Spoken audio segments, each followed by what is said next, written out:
In the spring of 1812, when the roads dried from winter's thaw, and the fields greened with new growth, and the promise of campaign season returned to Europe as it did each year, an army gathered along the Niemen River, not merely an army, but a civilization in motion, a force unprecedented in European history for its size and diversity.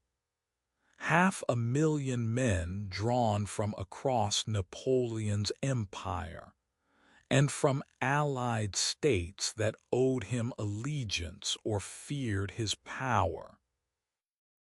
We begin with the immensity of what was being assembled: soldiers who spoke French and German and Italian and Polish and Dutch, who came from Paris and Hamburg and Milan and Warsaw, who wore the uniforms of a dozen different nations, but who marched under the imperial eagles that represented Napoleon's authority, who were organized into corps and divisions and regiments that together constituted the Grande Armée, the great army that was the instrument of Napoleon's will and the manifestation of his power.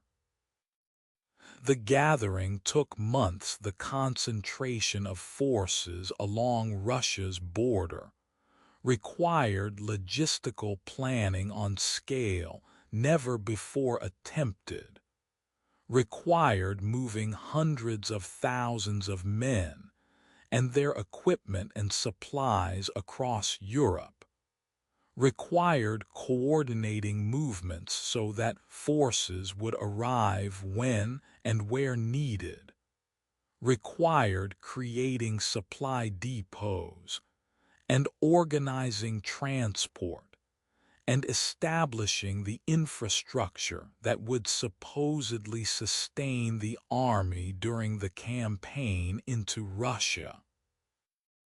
The planners worked from maps that showed distances and cities and rivers, from reports about Russian forces and Russian intentions, from the accumulated experience of previous campaigns, where Napoleon had triumphed through combination of superior numbers and brilliant tactics, and the speed of movement that allowed him to concentrate forces at decisive points and overwhelm enemies before they could respond effectively.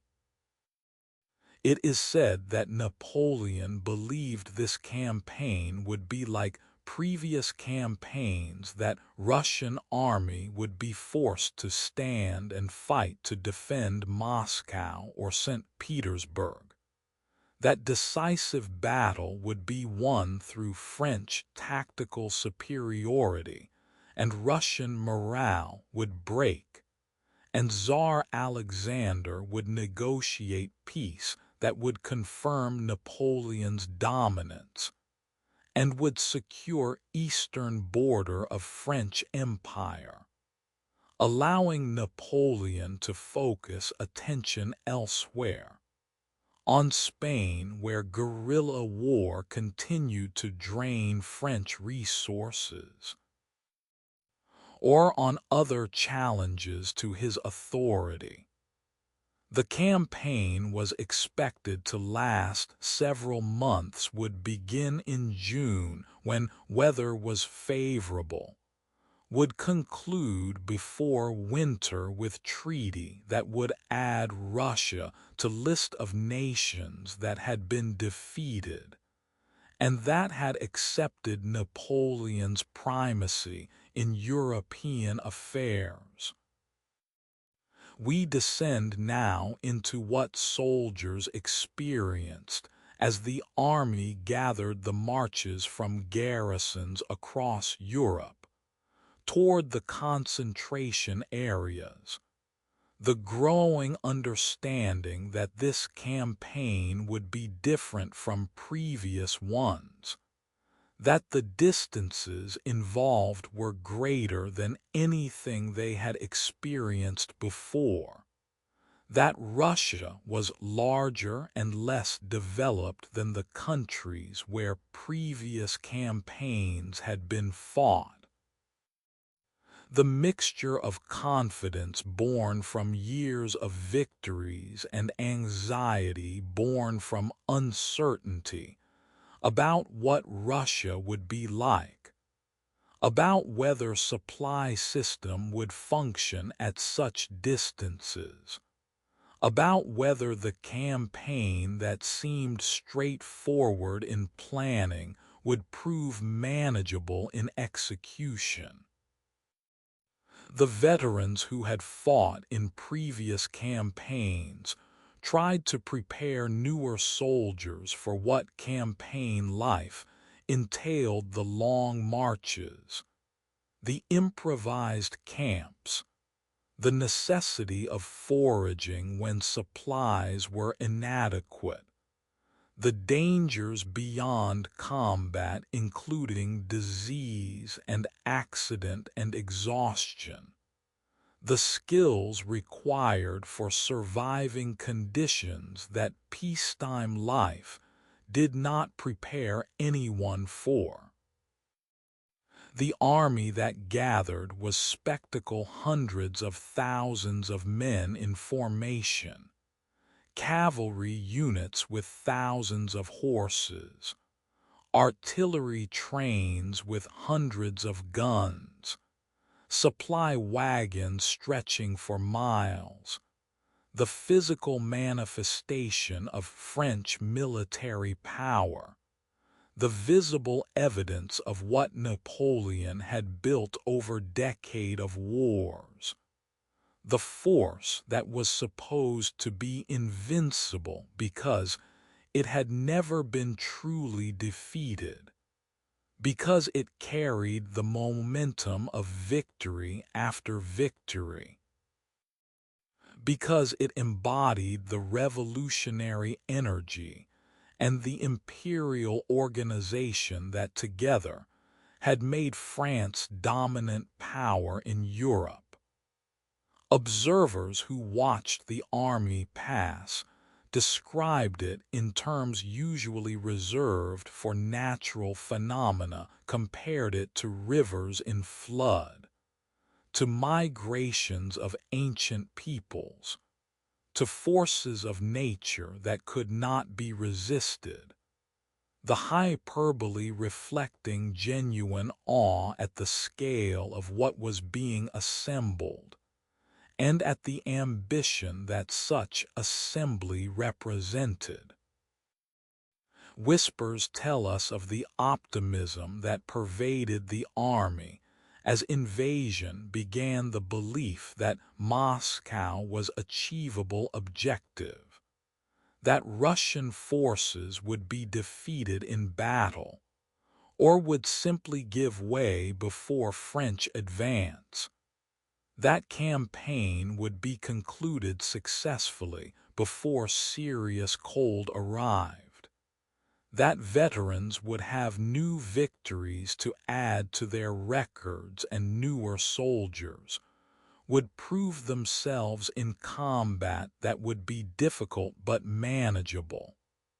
The confidence that came from belonging to army that seemed invincible, from serving emperor who seemed unbeatable, from being part of enterprise that seemed certain to succeed, because all previous enterprises had succeeded, and because there seemed to be no reason why this one would be different. The songs that soldiers sang as they marched were songs of confidence: La victoire enchantante, Valens au salut de l'Empire. the martial music that had accompanied previous campaigns, and that seemed appropriate for this one. The rhythm of drums and the sound of voices raised in unison, creating atmosphere of purpose and strength, and the unity that military music was designed to foster and reinforce. We witnessed the crossing of the Niemen River on June 24, 1812. The pontoon bridges that engineers constructed to carry the army across the boundary between Napoleon's empire and Russian territory. The columns of soldiers and horses and wagons passing over bridges and entering Russia. The symbolic significance of crossing that marked campaigns beginning, that committed the army to invasion. That was point of no return, not because returning was physically impossible, but because returning without achieving objectives would be admission of failure that Napoleon would not accept. Some soldiers looked back as they crossed, saw the western bank where Europe ended, and wondered when they would see it again. Wondered whether the confidence they felt was justified, or whether something they could not yet see awaited them in the vastness ahead. Wondered briefly before continuing forward, because the army was moving and individuals moved with it, and there was no real choice except to cross and to continue. We sit with what was being left behind, the Europe that Napoleon dominated, the empire that had been built through decade of warfare, the civilization that soldiers came from, and that they expected to return to after campaign's conclusion, the families and homes and lives that would continue during soldiers' absence, and that soldiers hoped to return to unchanged. Though war always changed those who fought it, and sometimes changed those who waited as well. The letters that soldiers had received before crossing carried news of births and deaths and marriages and harvests, and the ordinary progress of life that continued despite the wars. The domestic details that seemed remote now, but that represented the world that soldiers fought for, or at least fought to return to. The normalcy that military life suspended, but that soldiers hoped would resume when campaigning ended. We reflect on armies as expressions of will, the massing of force that represents determination to achieve objectives through violence if necessary. The organization of humans into military units that transforms individuals into instruments of state power. The crossing of borders that commits nations to courses of action that will result in death and suffering and changes that cannot be predicted or controlled. The moment when political decisions become military realities. When abstract planning becomes concrete marching. When maps become territories that must be traversed and conquered. When confidence must be tested against resistance and distance, and all the factors that planning can account for only imperfectly. We close with the army in motion eastward, spread across multiple roads because single road could not accommodate such numbers.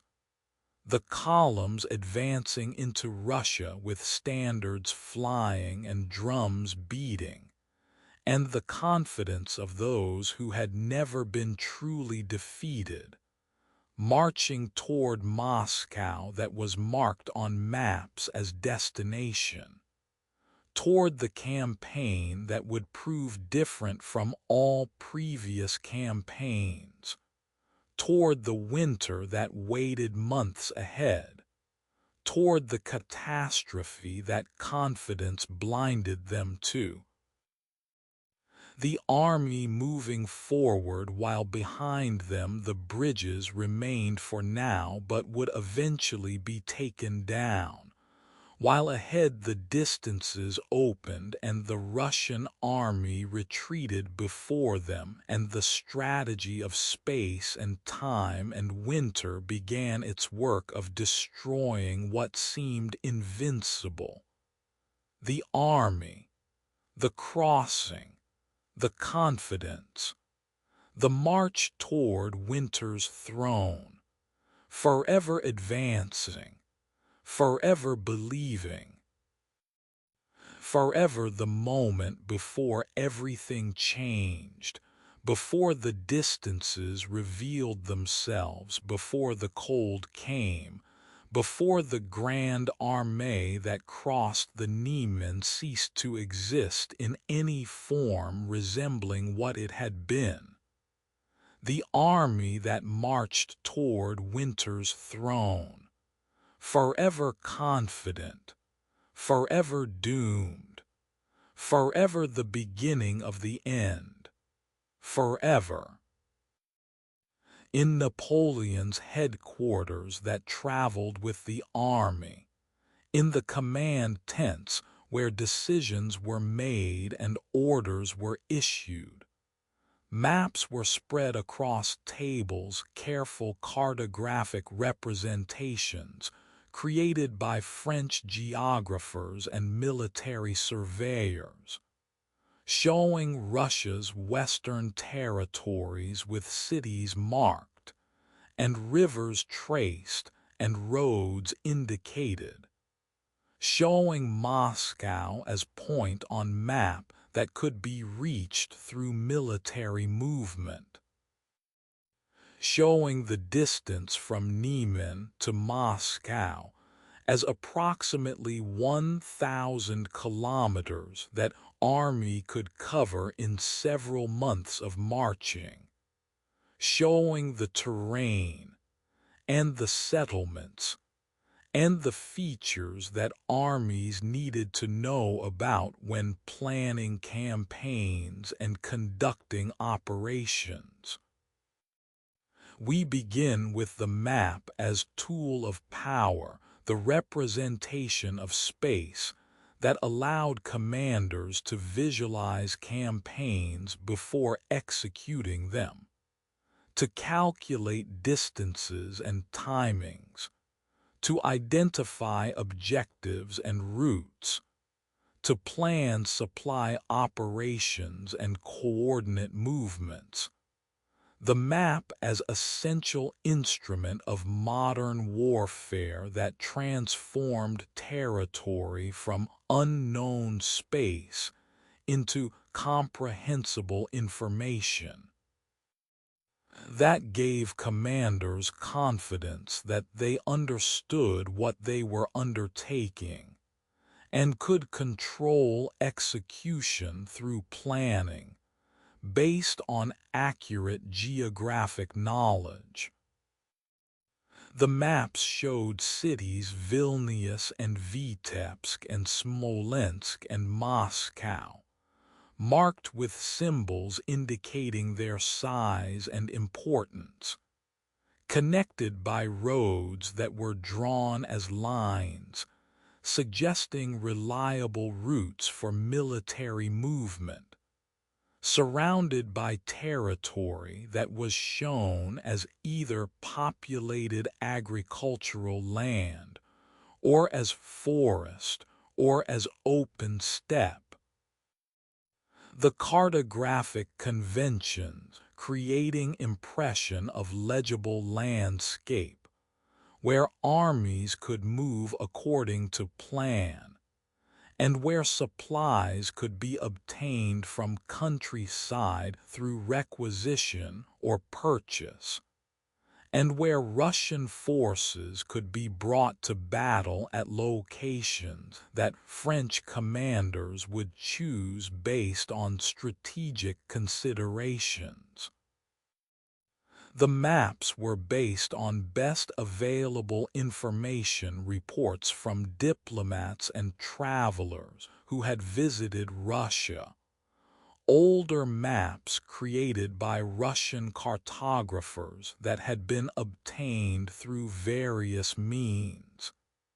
Intelligence gathered by French agents who had studied Russian geography in preparation for campaign that had been considered for years before it was finally launched.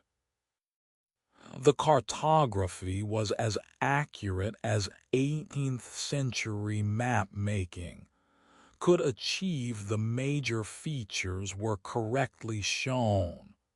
The distances were approximately right. The cities existed where maps said they existed. It is said that Napoleon studied these maps constantly, would pore over them planning movements, would trace routes with his finger calculating how long marches would take, and where supply depots should be established, would identify points where Russian forces might make stands, and where French forces should concentrate, would use maps to transform abstract strategy into concrete operational plans. The maps serving as interface between Napoleon's strategic vision and the physical reality that army would encounter. The confidence in maps reflecting confidence in ability to control campaign through planning and through understanding of terrain that maps provided. The headquarters staff who assisted in planning worked from same maps, calculated supply requirements based on distances shown, planned marches based on roads indicated, identified river crossings and potential battlefield sites based on topographic features that maps revealed.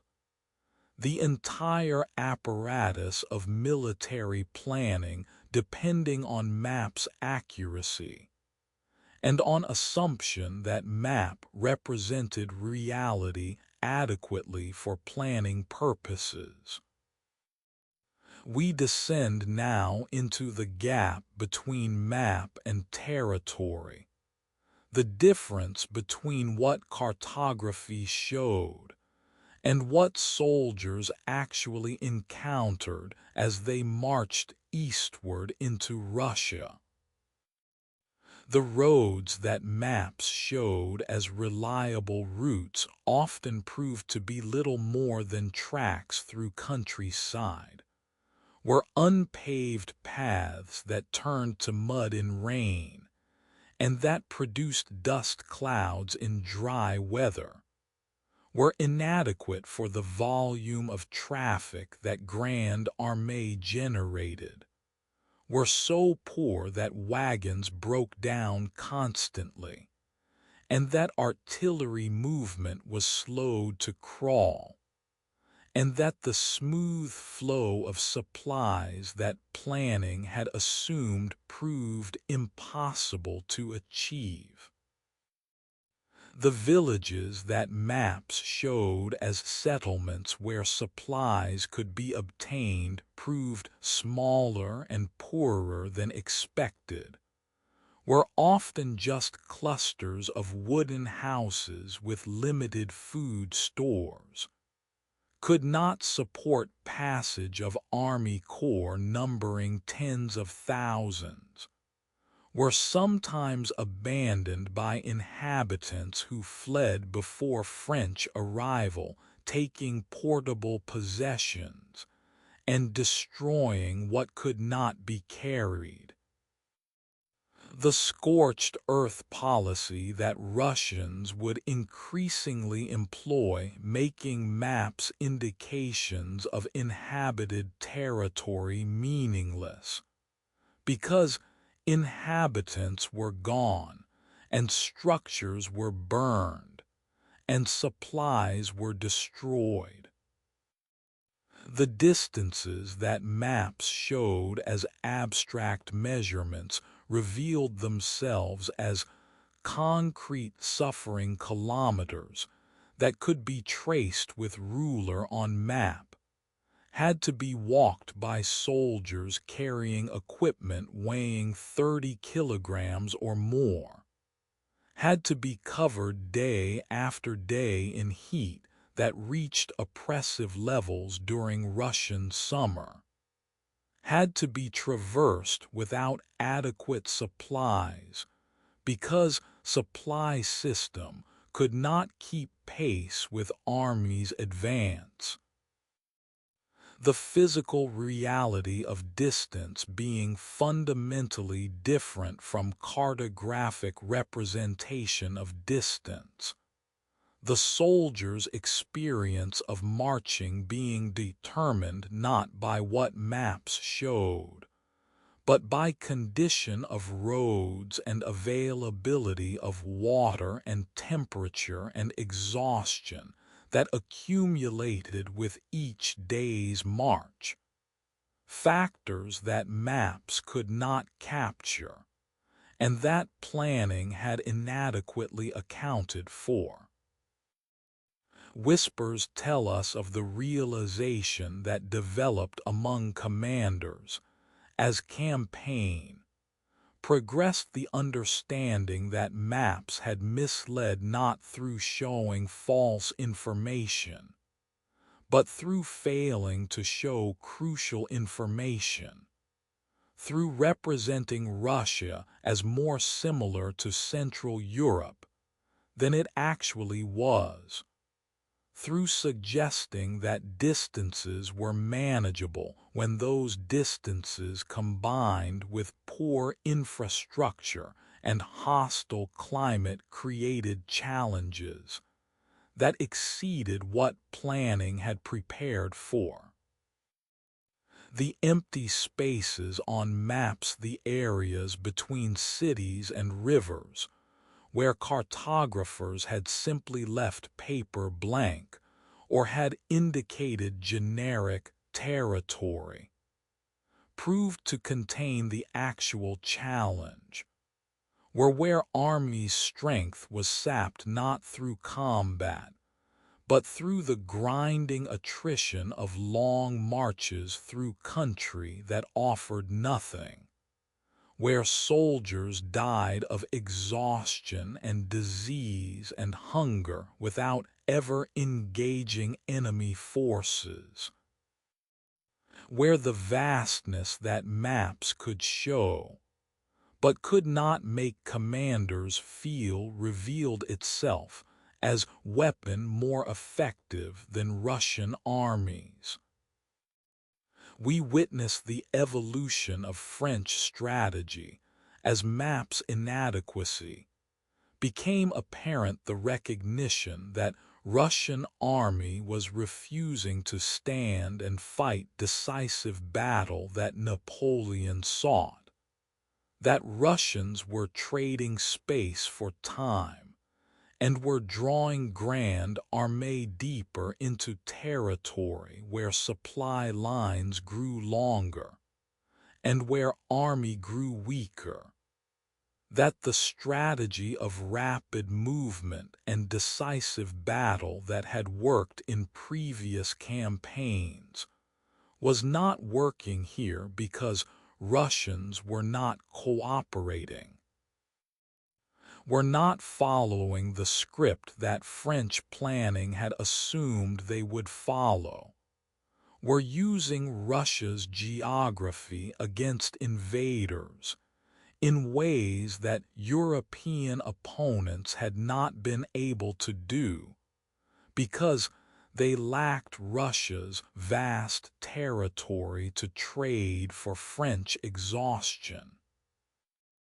The maps showed Moscow as objective but did not show how to force Russians to defend it, did not show how to achieve the decisive result that was supposed to follow from capturing enemy's capital, did not prepare French commanders for possibility that taking Moscow would mean nothing if Tsar refused to negotiate, and if Russian forces remained intact, and if occupation could not be sustained through winter that was approaching. We sit with soldiers' experience of the gap between map and reality, the marches that were longer than they expected based on distances that officers announced, the supplies that failed to arrive because supply officers had calculated based on map distances and map roads, and had not accounted for actual conditions. The exhaustion that exceeded what seemed reasonable for distances covered. The growing understanding among common soldiers that something was wrong with the campaign, even if they could not articulate what exactly was wrong, that the conquest that had seemed straightforward was proving much more difficult than expected, that Russia was different from countries they had campaigned in before, and that the difference was working against them in ways they could feel but could not fully comprehend. We reflect on maps as representations that can deceive through their comprehensiveness, the complete-looking map, suggesting complete knowledge when actual knowledge was fragmentary. The neat lines and symbols creating impression of control when actual control was limited. The reduction of complex reality to simple graphic representation, losing information that proved crucial. The confidence that maps provided being false confidence when maps' limitations were not recognized or were not adequately accounted for in planning. The maps had shown distance to Moscow, had been accurate in that narrow sense, but had not shown what covering that distance would cost, had not shown that achieving objective would not achieve victory, had not prepared anyone for campaign that would succeed in capturing Moscow, but would fail in every way that mattered. We close contemplating map spread on table in headquarters tent, Moscow marked with circle or star, routes traced showing armies advance, the cartographic representation showing campaign as series of movements across represented space, the map suggesting success objectives reached, territories crossed, cities occupied while reality outside tent was deterioration and suffering and slow dissolution of army that maps could not show, and that planning based on maps had not prevented. The map that showed Moscow as reachable destination, but that had not shown the cost of reaching it or the meaninglessness of the achievement. The map that represented space, but not what space would do to army traversing it.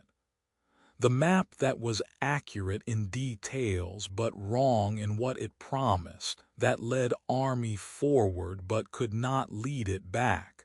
That was tool of power that failed when power met realities that cartography could not capture.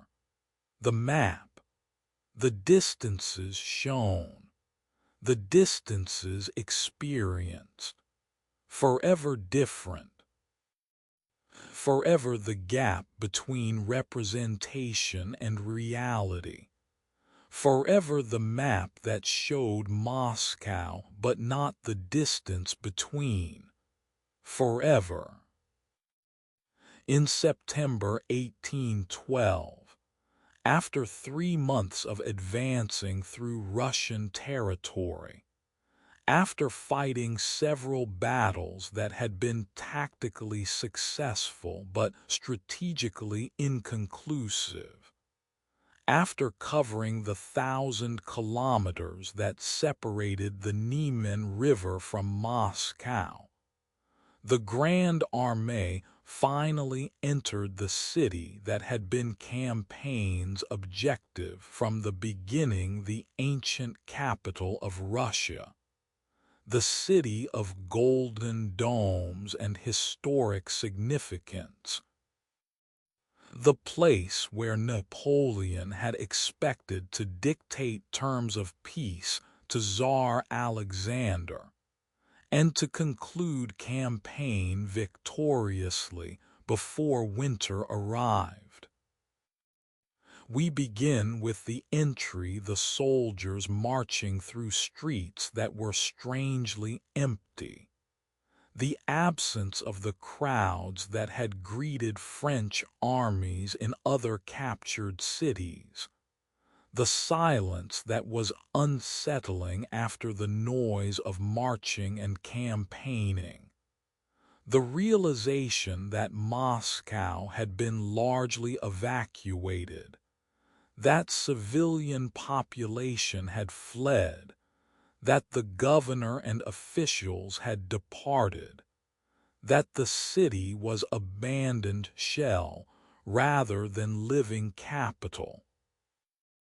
That victory felt hollow because there was no one to surrender to, and no authority to negotiate with, and no recognition of defeat that occupation was supposed to force. The expectation had been different. Napoleon had believed that Tsar would not allow Moscow to fall without making peace, that losing ancient capital would be politically unacceptable, that occupation would demonstrate futility of continued resistance, and would bring Russia to negotiating table. That campaign would end here with treaty that would confirm Napoleon's dominance and would allow Grand Armée to return westward to comfortable quarters before winter truly began. But Alexander did not negotiate, sent no envoys, made no offers, remained in St. Petersburg, and gave no indication that Moscow's fall had changed anything, that he was prepared to accept peace on terms that Napoleon would find acceptable. The silence from St. Petersburg was more devastating than military defeat, would have been was refusal to acknowledge that Napoleon had won anything, was insistence that campaign would continue, was rejection of all assumptions that French planning had been based on. It is said that fires began within days of French occupation, small blazes at first that seemed accidental, then larger conflagrations that spread rapidly through wooden structures that comprised much of Moscow's architecture, then massive fire that consumed vast sections of city, and that burned for days despite attempts to extinguish it, the flames visible from kilometers away, the smoke creating pall that hung over city and made breathing difficult and turned day into twilight, the heat forcing soldiers to evacuate areas they had just occupied, the destruction of supplies and shelter that army had expected to find, and that were being consumed before they could be used. The fires were deliberate, were part of scorched earth strategy that Russian governor had implemented, were Moscow's self-immolation chosen over submission, were Russian willingness to destroy their own capital rather than let it sustain occupying army, were demonstration of determination that shocked French soldiers who could not imagine their own government choosing to burn Paris rather than see it occupied. We descend into soldiers' experience of the burning city, the initial excitement of reaching Moscow giving way to confusion as fires spread, the scramble to save supplies from warehouses before flames reached them, the looting that occurred as discipline broke down, and soldiers took what they could find before fires destroyed it, the surreal quality of being in ancient capital that was burning around them, the nights illuminated by flames that created apocalyptic atmosphere, the smoke and heat and the ash that fell like snow, the destruction of city that had been goal transforming goal into catastrophe, even as it was supposedly being achieved. Some soldiers fought fires, organized bucket brigades, or demolished buildings to create fire breaks while others looted or simply watched as city burned. The breakdown of military order was visible in how soldiers responded were no longer organized units following commands, but were individuals or small groups pursuing own interests in chaos of burning city. The discipline that had been maintained during march dissolving in absence of clear mission, and in presence of abandoned city that offered plunder but also danger. The supplies that army desperately needed were consumed by flames. Food stores that could have sustained soldiers through winter were burned. Warehouses containing equipment were destroyed. Housing that could have sheltered army during occupation was reduced to ash. The city that was supposed to solve Grand Armée's supply problems instead became additional problem, as fires eliminated resources that planning had assumed would be available. The calculation had been that Moscow would provide that city of 250,000 people would contain food and materiel sufficient for supporting occupying army, that soldiers could rest and recover from exhausting march in shelter of buildings rather than in field camps, that winter could be spent in relative comfort while negotiations proceeded.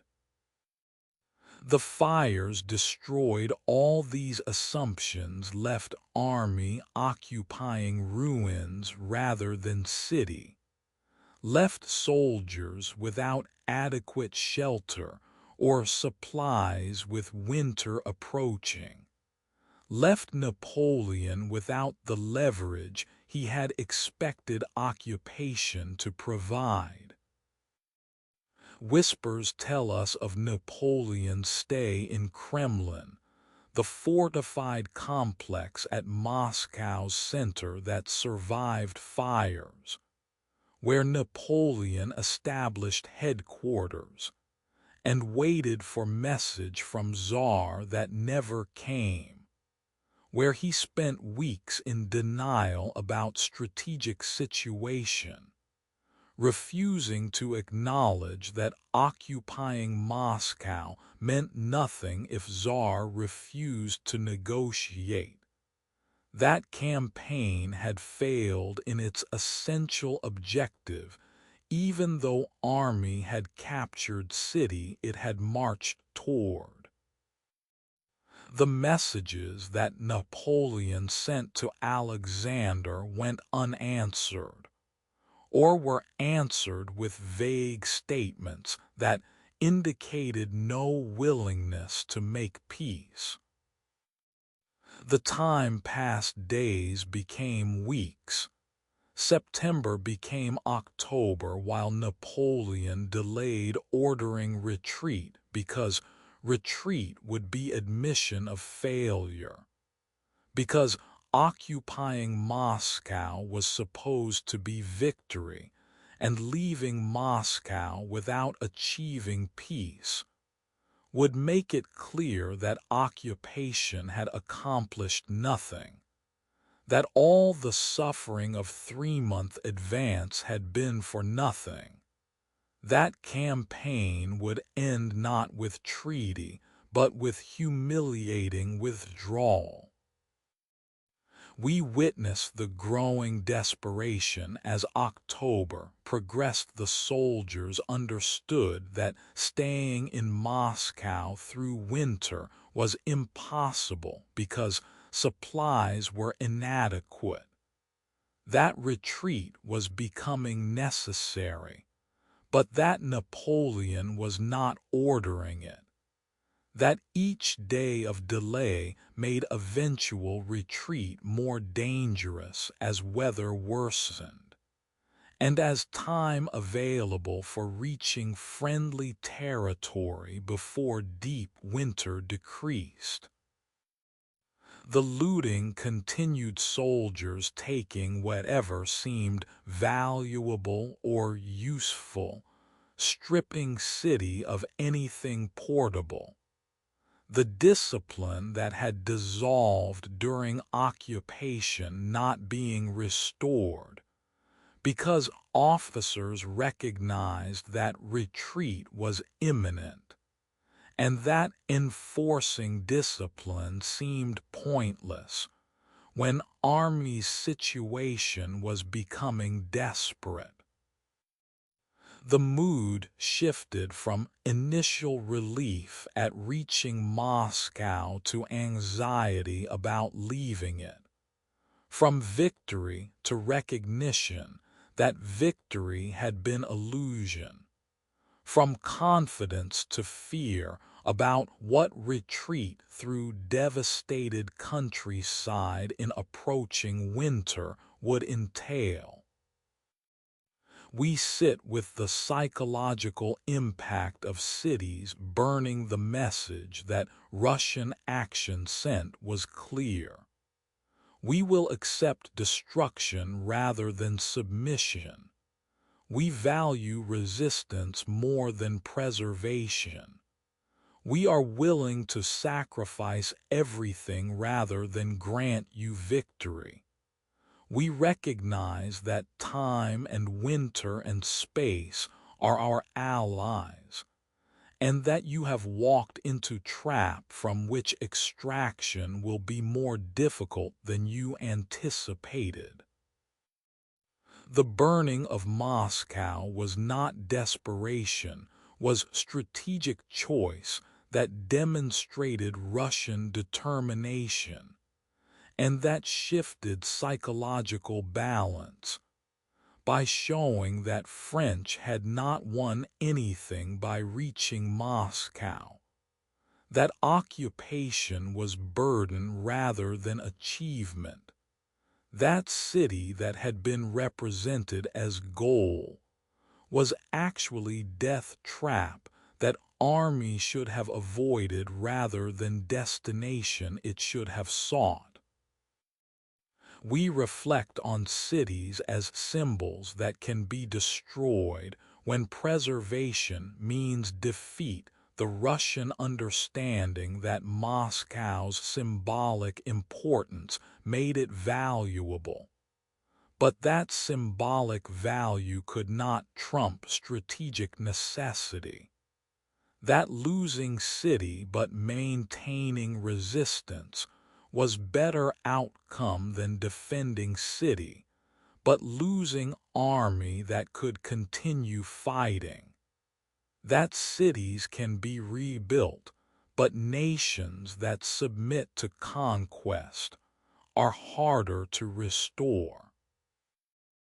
The French, who could not imagine such calculation, who came from tradition where cities were preserved if possible, where civilian suffering was minimized when practical, where occupation was supposed to lead to negotiation rather than to continued resistance, were shocked by Russian willingness to burn their own capital, and could not effectively respond to strategy that violated their assumptions about how warfare was supposed to function.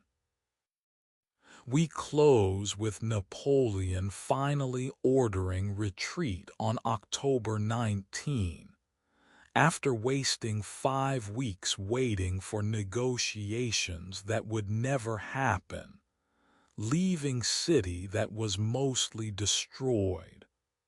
Understanding that occupation had accomplished nothing, that campaign had failed despite reaching its geographic objective, that the Grande Armée would now have to march back through territory already devastated by its advance, through autumn that was turning to winter, toward safety that was 1,000 kilometers distant, through hostile territory where Russian forces would harass every step.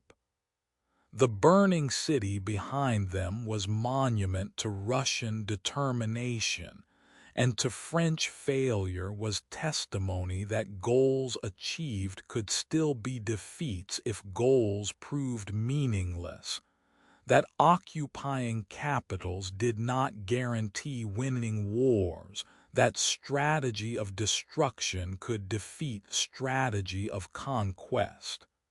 The city, the flames, the ruins, the silence from St. Petersburg. The retreat beginning too late, forever burning, forever testimony, forever the city that burned rather than surrender, forever. In October, when the Grande Armée finally left Moscow, and began its retreat westward. The cold was bearable, was autumn chill that soldiers could endure with the coats and equipment they carried, was temperature that Europeans understood because they had experienced similar conditions in France or Germany or Italy during late autumn, was not yet the enemy that would kill more effectively than all Russian armies combined, that would reduce the retreating army more thoroughly than any battle could, that would transform soldiers into desperate refugees, and would turn organized military force into mob of individuals focused solely on survival. We begin with the first days of retreat, the army still substantially intact, though diminished by combat and disease and desertion that had occurred during advance and occupation. Perhaps 100,000 combatants plus thousands of camp followers, and wounded who were being evacuated, and civilians who attached themselves to army hoping for protection. The forces still organized into recognizable units, still carrying equipment and some supplies, still believing that reaching friendly territory before deep winter was achievable if they moved steadily westward, still underestimating both the distances involved and the season that was approaching. But November brought transformation. The cold that had been uncomfortable became dangerous. The temperatures that had required extra clothing became temperatures that threatened life. The autumn that soldiers understood gave way to Russian winter that exceeded anything most had experienced.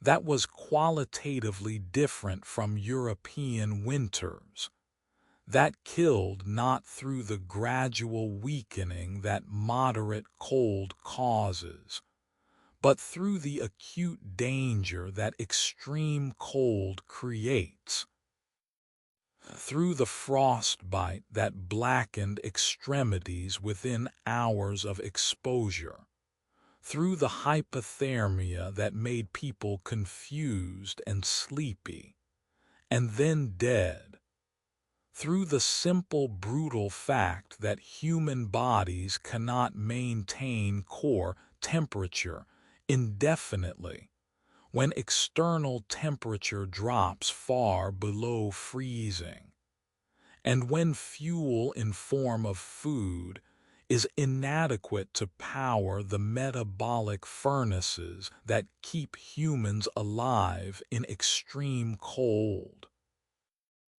The transformation from bearable to unbearable happened quickly. Soldiers who had been managing found themselves suddenly in desperate circumstances as temperature dropped, as snow began falling regularly, as wind created conditions that were more lethal than temperature alone would suggest.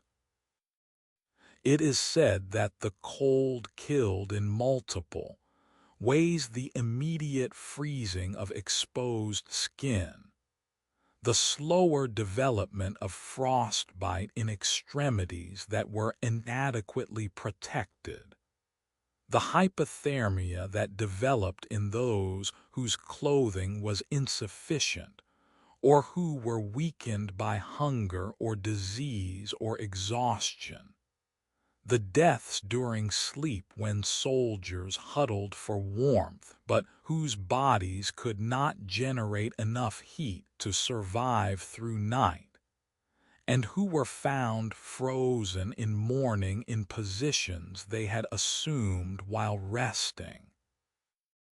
The deaths of those who sat down to rest and could not or did not stand up again, and who froze where they sat marking retreat route, with corpses that remained visible through winter, because cold preserved them.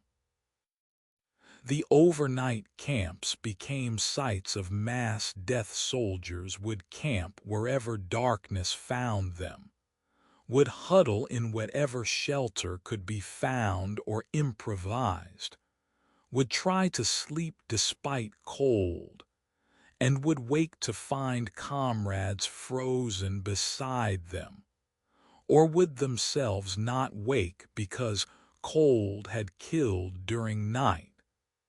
The camps marked by growing numbers of frozen corpses that survivors would leave behind as army continued westward. We descend into the experience of extreme cold from perspective of soldiers who endured it. The initial burning sensation as exposed skin began freezing. The loss of feeling in fingers and toes as circulation was restricted, and tissue began dying. The clumsiness that came as frozen hands could no longer perform simple tasks like tying laces or holding weapons. The exhaustion that cold created as bodies struggled to maintain temperature and burned calories at rates that inadequate rations could not replace. The psychological impact of being constantly cold without any prospect of warmth, of watching extremities turn white then blue then black as frostbite progressed, of understanding that survival required continuing to move even when movement seemed impossible, that stopping to rest might mean freezing during rest, that the cold was enemy that could not be fought or negotiated with, but only endured with no certainty that endurance would prove sufficient. The horses died first and in greatest numbers were less resilient to cold than humans, required more food than was available, weakened rapidly and collapsed and died by thousands along retreat route, their corpses immediately surrounded by starving soldiers who butchered them for meat, who ate flesh raw or barely cooked because fuel for cooking fires was scarce, and because hunger was desperate, who competed for still warm meat in scenes that demonstrated how completely civilization's veneer had been stripped away by necessity. The cavalry that had been proud arm of Grand Armée ceased to exist as horses died. The troopers became infantrymen or became stragglers who could not keep pace with retreating columns. The magnificent animals that had carried soldiers through campaigns across Europe, falling along Russian roads, and being consumed by those who had ridden them. The transformation of cavalry into foot soldiers being one of many ways that cold and starvation were destroying armies' effectiveness, even as army continued retreating. Whispers tell us of the equipment that was abandoned as soldiers weakened, the packs that became too heavy to carry were left by roadsides. The weapons that served no purpose except as burdens were discarded. The artillery pieces that could not be moved without horses were spiked and left behind. The wagons that had carried wounded or supplies were abandoned when horses died, and when soldiers were too weak to pull them. The systematic stripping away of everything except what was absolutely necessary for immediate survival. The reduction of army to mob of individuals carrying only what they could manage, and focused only on continuing to move westward toward safety, that seemed infinitely distant. The transformation of military force with organization and equipment and purpose into desperate refugees, whose only purpose was surviving to next day or next hour. We witnessed the frozen dead that lined retreat route, the corpses that marked every kilometer with testimony to cold's effectiveness as killer, the bodies in positions that showed final moments of life, sitting or standing or lying in postures that cold had preserved, the faces that showed expressions ranging from peaceful to agonized depending on how consciousness had left them. The accumulation of dead that was so vast that survivors became numb to it, that seeing corpses became ordinary rather than shocking. That individual death ceased to register emotionally, because death was everywhere and constant, and survivors were too focused on own survival to mourn strangers. The pathway of corpses stretching from Moscow back toward Niemen River, creating trail that could be followed by counting dead, that marked Grand Armée's passage with monuments of frozen flesh that would remain until spring thaw months later. We sit with the loss of humanity, that extreme suffering created the survival instincts that overrode social bonds and moral considerations. The soldiers who stole coats from frozen corpses, because own coats were inadequate and dead no longer needed warmth. Who took boots from bodies when own boots had failed. Who fought over scraps of food or over positions near fires. Who abandoned wounded comrades because helping meant dying alongside them. Who became animals focused purely on survival without capacity for compassion or solidarity, or any of the social virtues that peacetime life assumes.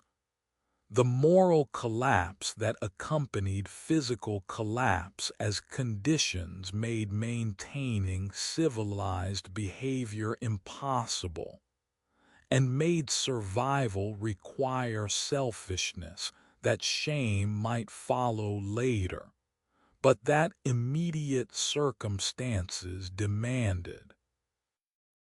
We reflect on cold as enemy that was more effective than human enemies. The Russian forces that harassed retreat were dangerous, but the cold killed more. The Cossacks who attacked stragglers claimed victims, but the cold claimed thousands for every one that combat took. The artillery that fired on columns caused casualties, but the cold caused casualties continuously without any action required by Russians. The enemy that required no strategy or tactics or courage, but simply existed and killed. That demonstrated limits of military power against natural forces that recognized no authority except their own. That could not be defeated or avoided or overcome, but only endured until either cold released its grip or until it killed. The realization that Grande Armée was being destroyed primarily not by Russian military action, but by Russian weather that asked nothing except that soldiers survive conditions that were unsurvivable for most. We close in deep winter, temperatures far below zero. Army reduced to perhaps 20 or 30,000 who would eventually reach friendly territory out of the 600,000 who had invaded. The vast majority lost to cold and starvation and disease and combat.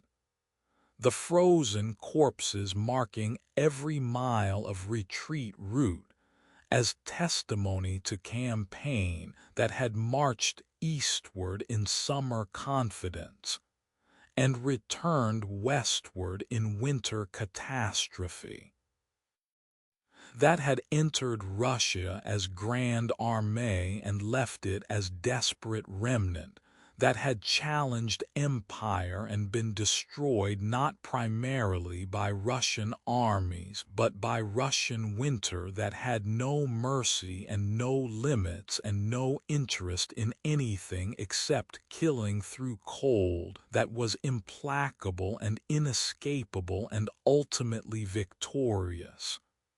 The cold, the freezing, the death by exposure, the corpses in snow, the enemy without face or mercy, forever killing, forever triumphant, forever the cold that came as enemy no one had prepared for, forever.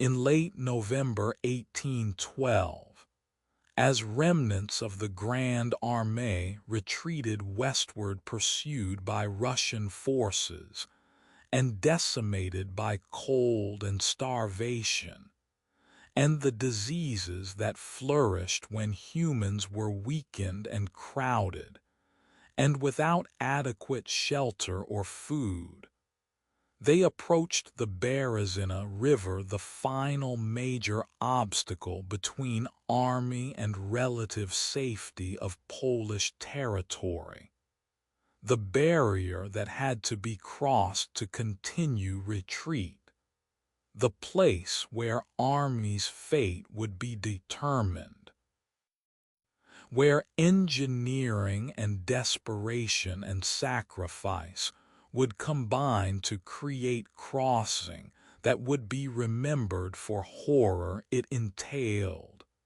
and for the human cost it exacted, and for the testament it provided to what humans will do to survive when survival becomes sole, remaining purpose.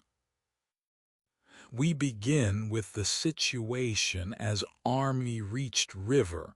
The water was normally frozen solid by late November, and army could have simply walked across ice. But unseasonable thaw had made river partially liquid, had broken up ice that had formed, had created conditions where water was too deep to ford, but ice was too weak to support crossing.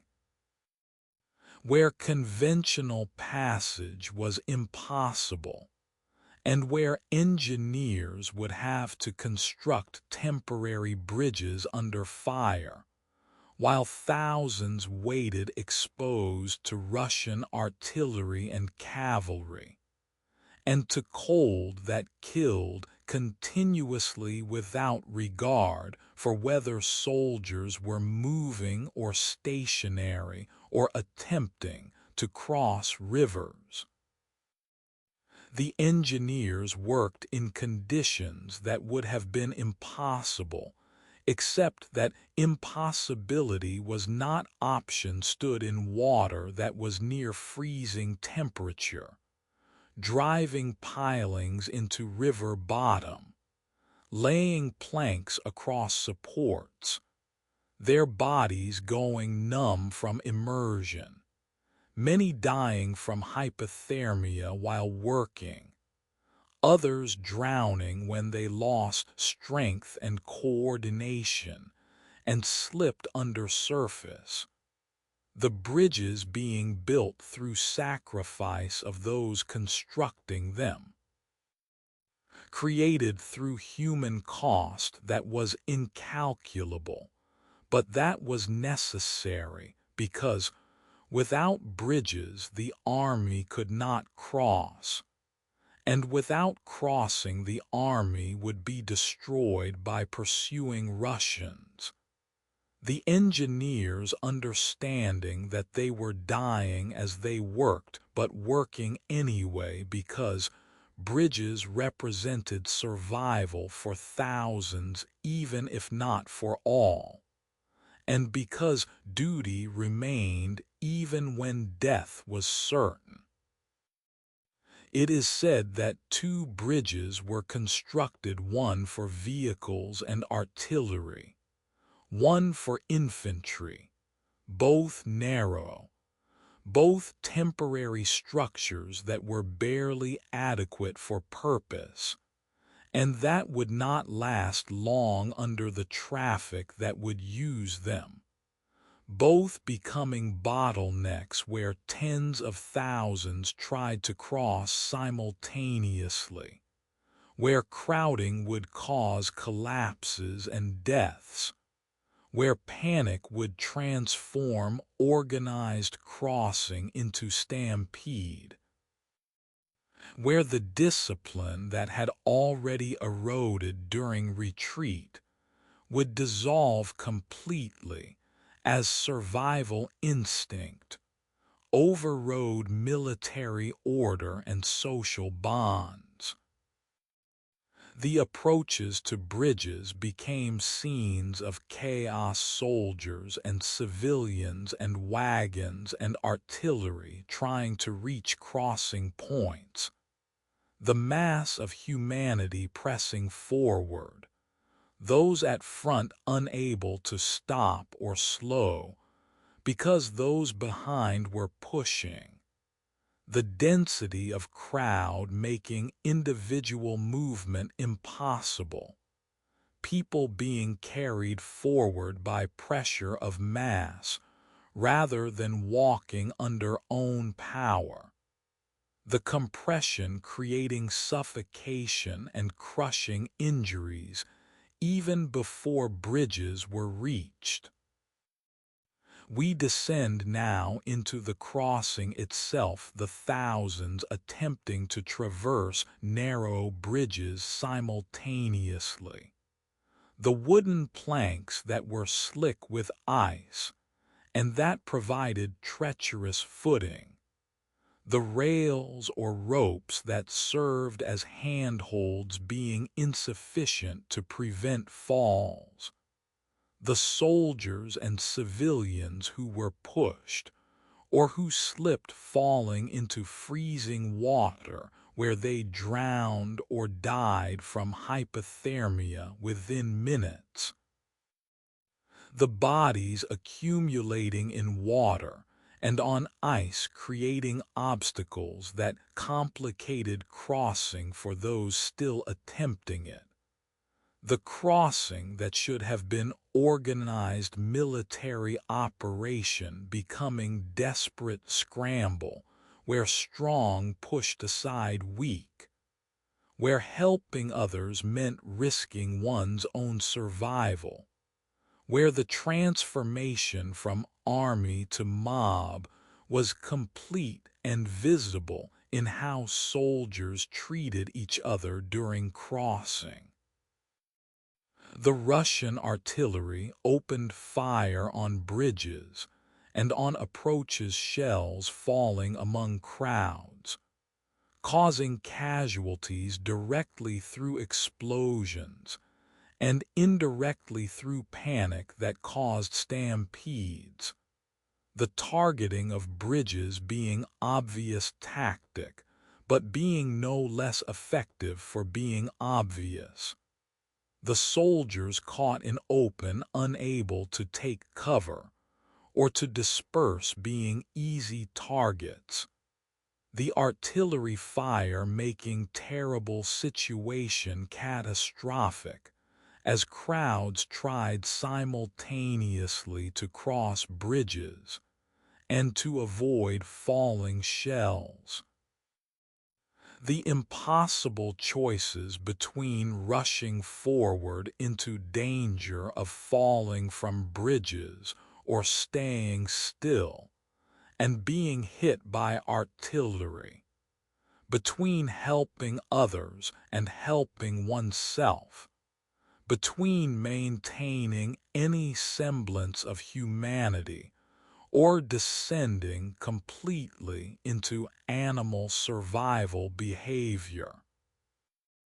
Whispers tell us of those who were trampled, the fallen who could not get up because of crowd density, who were stepped on by hundreds trying to pass over them, who died from crushing or suffocation in mud or snow of approach routes, the humanity being literally trampled underfoot by other humans who had no capacity left for compassion or for acknowledgement that those being stepped on were people deserving consideration rather than obstacles to be surmounted. The children who were separated from parents in chaos, the elderly who could not keep pace and who were left behind, the wounded who could not move quickly enough and who were abandoned to capture or death, the casualties that crossing created in addition to casualties that cold and hunger and Russian attacks had already caused, the Berezina becoming synonym for catastrophe, even in history filled with catastrophes. We witness those left behind, the thousands who reached river after bridges had been destroyed or had collapsed under weight of traffic, who were trapped on eastern bank unable to cross, who watched as last soldiers crossed, and as engineers destroyed bridges to prevent Russian use, who understood that their chance for survival had passed because of timing and position and luck that had run out, who would be captured or killed by Russian forces advancing behind them, who had survived march from Moscow only to be stopped meters from safety, who carried for remainder of lives which might be years in captivity or might be hours, until they were killed the knowledge that survival had been so close but had been denied by circumstances beyond their control. We sit with survivors who successfully crossed their relief at reaching Western Bank mixed with guilt at having survived when so many had not, with horror at what they had witnessed and participated in during crossing, with shame at actions they had taken or failed to take when others needed help, with the trauma of having experienced humanity at its worst during hours when crossing occurred, with memories that would remain vivid for rest of lives. That would make Berezina become emblem not just of military defeat, but of moral defeat, of moment when civilization's pretenses were stripped away, and humans revealed themselves as capable of treating each other with cruelty born from desperation that made cruelty seem necessary or at least inevitable. We reflect on bridges as thresholds, physical structures that separate spaces, and that become metaphors for transitions between states. The Berezina bridges being literal crossings from danger toward safety, but also being symbolic crossings from army to mob, from soldier to refugee, from organized military force to desperate individuals, from the remnants of Grand Armée to the survivors who would carry trauma and memory and shame forward into futures that many would struggle to reconcile with experiences they had endured. The bridges built from planks and from the bodies and sacrifices of engineers who died constructing them. The bridges that stood long enough for perhaps 40,000 to cross, but not long enough for all who needed to cross.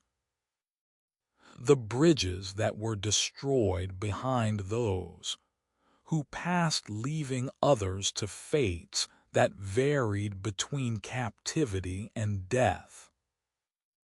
We close with crossing complete, bridges destroyed, tens of thousands left on eastern bank, survivors continuing westward reduced to small fraction of force that had invaded 6 months earlier, understanding that they had survived moment when survival had seemed impossible, but that survival had been purchased through loss of comrades who had been equally deserving, that the river had been crossed not through military skill or organization, but through desperate scramble that left bridges constructed partly of engineering and partly of bodies of those who died building them or crossing them, or attempting to cross them. Forever the river that became bridge of bodies, forever the Berezina where armies' remnants crossed or died trying, forever testimony to cost of retreat and to human behavior under extreme duress. Forever the place where Grand Armée's dissolution was completed, and where survival was determined by position in crowd and by strength to push forward and by luck that distributed survival and death with randomness that made any search for justice or meaning futile. The river, the bridges, the bodies, the crossing that was catastrophe, forever flowing, forever dividing, forever threshold between survival and death where tens of thousands remained forever, forever the river that became bridge of bodies. Forever. In the Grande Armée, each regiment carried an imperial eagle bronze standard mounted on staff, topped with bird of prey in proud stance. Wings spread, modeled on Roman aquili that had led legions centuries earlier, presented personally by Napoleon in ceremonies that made standards sacred objects representing regimental honor and direct connection to Emperor himself, symbols that embodied units' identity and history, and the continuity between past victories and present service. Eagles that could never be surrendered without ultimate dishonor, that had to be defended with soldiers' lives if necessary or destroyed, rather than falling into enemy hands, where they would become trophies testifying to French defeat. We begin with eagles as they were in better times standards carried at front of regiments during advances across Europe, focal points during battles where soldiers rallied when lines wavered, objects that connected common soldiers to emperor through physical representation of his authority and favor. Eagles that had been carried through victories at Austerlitz and Jena and Wagram and Friedland, that bore names of those battles engraved on plaques attached to staffs, that represented glory that Grande Armée had achieved, and that soldiers believed they were continuing. Standards that were sacred not in religious sense, but in military sense, where honor and duty and unit pride converged into reverence for symbol that represented all three.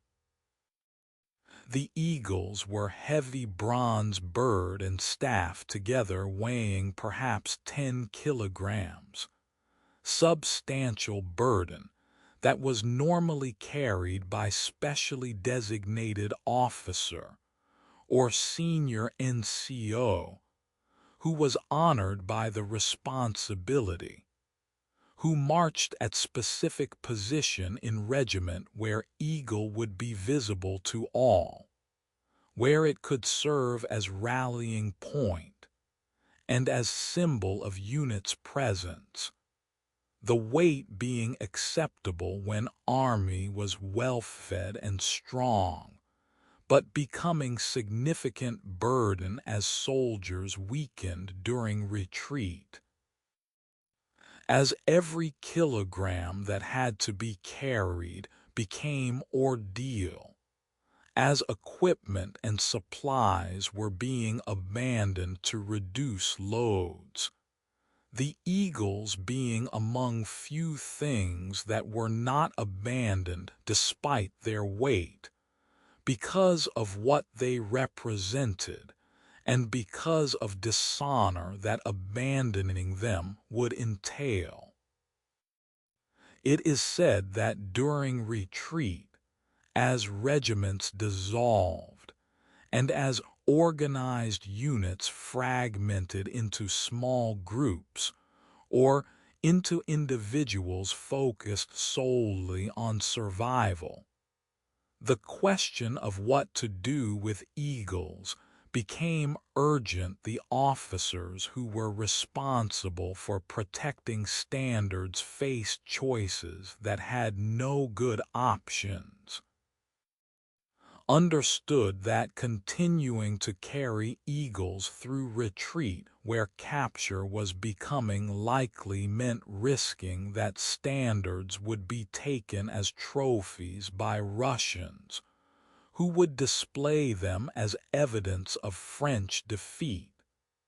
That symbols of glory would become monuments to catastrophe.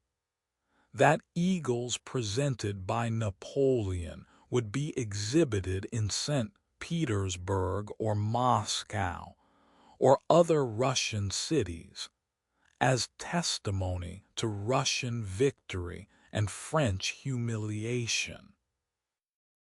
The alternative, destroying eagles or hiding them where they could not be captured, meant acknowledging defeat in permanent way, meant accepting that regiments would return to France without their standards, meant the shame of having lost eagles even if loss was through destruction rather than through capture, meant transforming defeat from military fact into symbolic reality through absence of eagles that should have been carried back triumphantly, but that would not return. We descend into specific decisions that were made the officers who found moments during retreat to bury eagles in unmarked locations, who dug graves in frozen ground and interred bronze birds, and then covered them, leaving no markers because markers would invite discovery, who hoped that eagles might be recovered after war, but who knew that recovery was unlikely, and that burial was more probably permanent, who conducted brief ceremonies before covering standards with earth, understanding that this burial was acknowledgment of defeat and of the end of something that eagles had represented. The ritual of burial was grief, was mourning for regiment that had ceased to exist as organized unit, was acknowledgment that glory days were ending, was acceptance that campaign had failed, and that survival now required letting go of symbols that had defined soldiers' identities and purposes. Other eagles were broken, the bronze birds were struck with hammers or axes until they shattered. The staffs were burned or thrown into rivers, the deliberate destruction being chosen over preservation that would lead to capture, the breaking of eagles being symbolic breaking of what they represented, the violence of destruction being expression of rage or despair or simply practical necessity, the fragments being scattered, so that reassembly would be impossible even if pieces were found. The eagles ceasing to exist as objects, while memories of them continued in minds of those who had served under them, and who had watched them being destroyed rather than surrendered. Whispers tell us of eagles that were captured despite efforts to prevent it, the standards taken in battles during retreat when regiments were overrun, the eagles seized by Cossacks or by Russian regular forces who pursued retreating columns, the trophies that were immediately sent to St. Petersburg, where they were displayed in cathedrals or in Kremlin as evidence of Russian victory, and as testimony to extent of French defeat. Each eagle captured was celebrated, was announcement that another French regiment had been destroyed or had lost its honor, was proof that Grande Armée was being crushed, was symbol that reversed its meaning from representing Napoleon's power to representing his failure, from embodying French glory to testifying to French catastrophe. We witness the return of those few eagles that survived, carried by officers who had protected them through entire retreat despite cold and starvation and the constant danger, who had maintained responsibility for regimental symbols even when regiments themselves had ceased to exist as organized units, who returned to France with eagles but without soldiers, with standards but without the units that standards represented, carrying symbols of army that no longer existed in meaningful sense, testifying through preservation of eagles to both dedication and to loss, showing that honor had been maintained by protecting symbols even as they had been unable to protect men who had served under those symbols. We sit with what eagles represented beyond their material form, the connection to Roman military tradition that Napoleon cultivated as part of his self-conception as heir to ancient empire, the link between revolutionary French army that had overthrown monarchy and new imperial army that had replaced it, the symbolism of eagles as predators and as symbols of Jupiter and of imperial power, the choice of eagles rather than traditional French royal lilies as indication of new empire's classical rather than monarchical self-conception, the eagles as propaganda tools that worked bidirectionally, serving to inspire when carried forward in victory, and to demoralize when lost in defeat, creating meaning through their presence and through their absence equally. We reflect on symbols and their power that exceeds their material nature, how physical objects can carry meanings that make them more significant than their bronze and wood would suggest, how standards can embody unit identity and honor and history in ways that make their loss catastrophic beyond practical impact.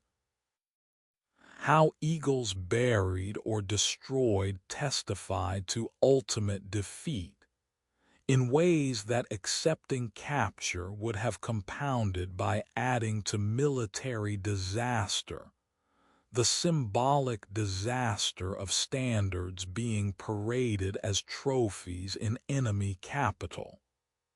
How the choice to destroy symbols rather than see them captured demonstrated that even in catastrophe, certain forms of honor could be maintained, though maintaining them required acknowledgement that preservation was impossible.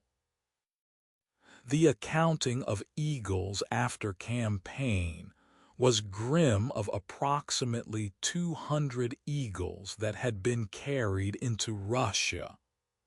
Only a fraction returned to France, the majority being buried or destroyed or captured. The absence of eagles when surviving units returned being visible testimony to scale of catastrophe. the symbolic loss accompanying and representing the human losses that were measured in hundreds of thousands. The empty places where eagles should have been carried being monuments to regiments that had been destroyed and to campaign that had consumed them.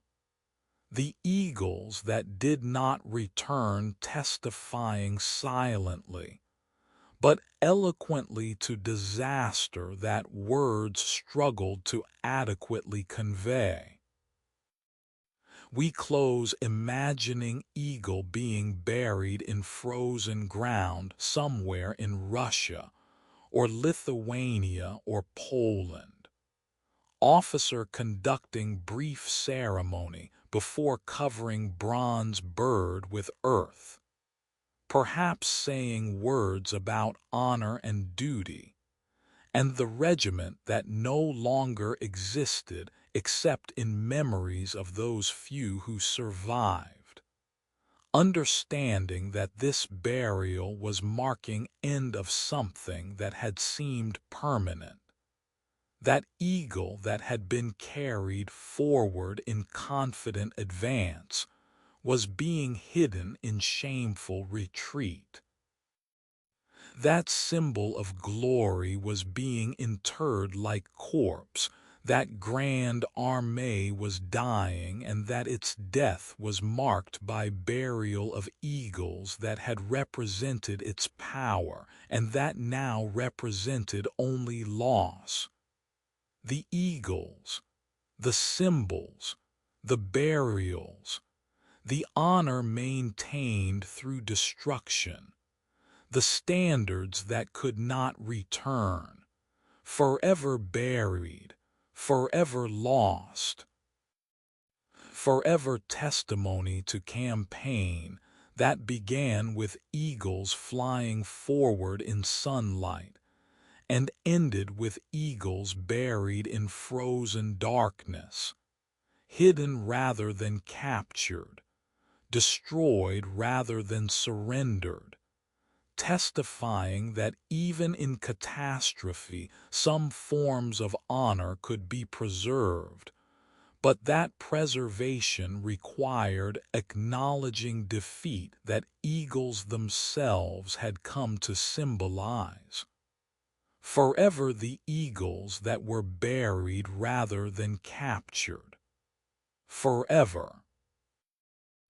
A long retreat route from Moscow.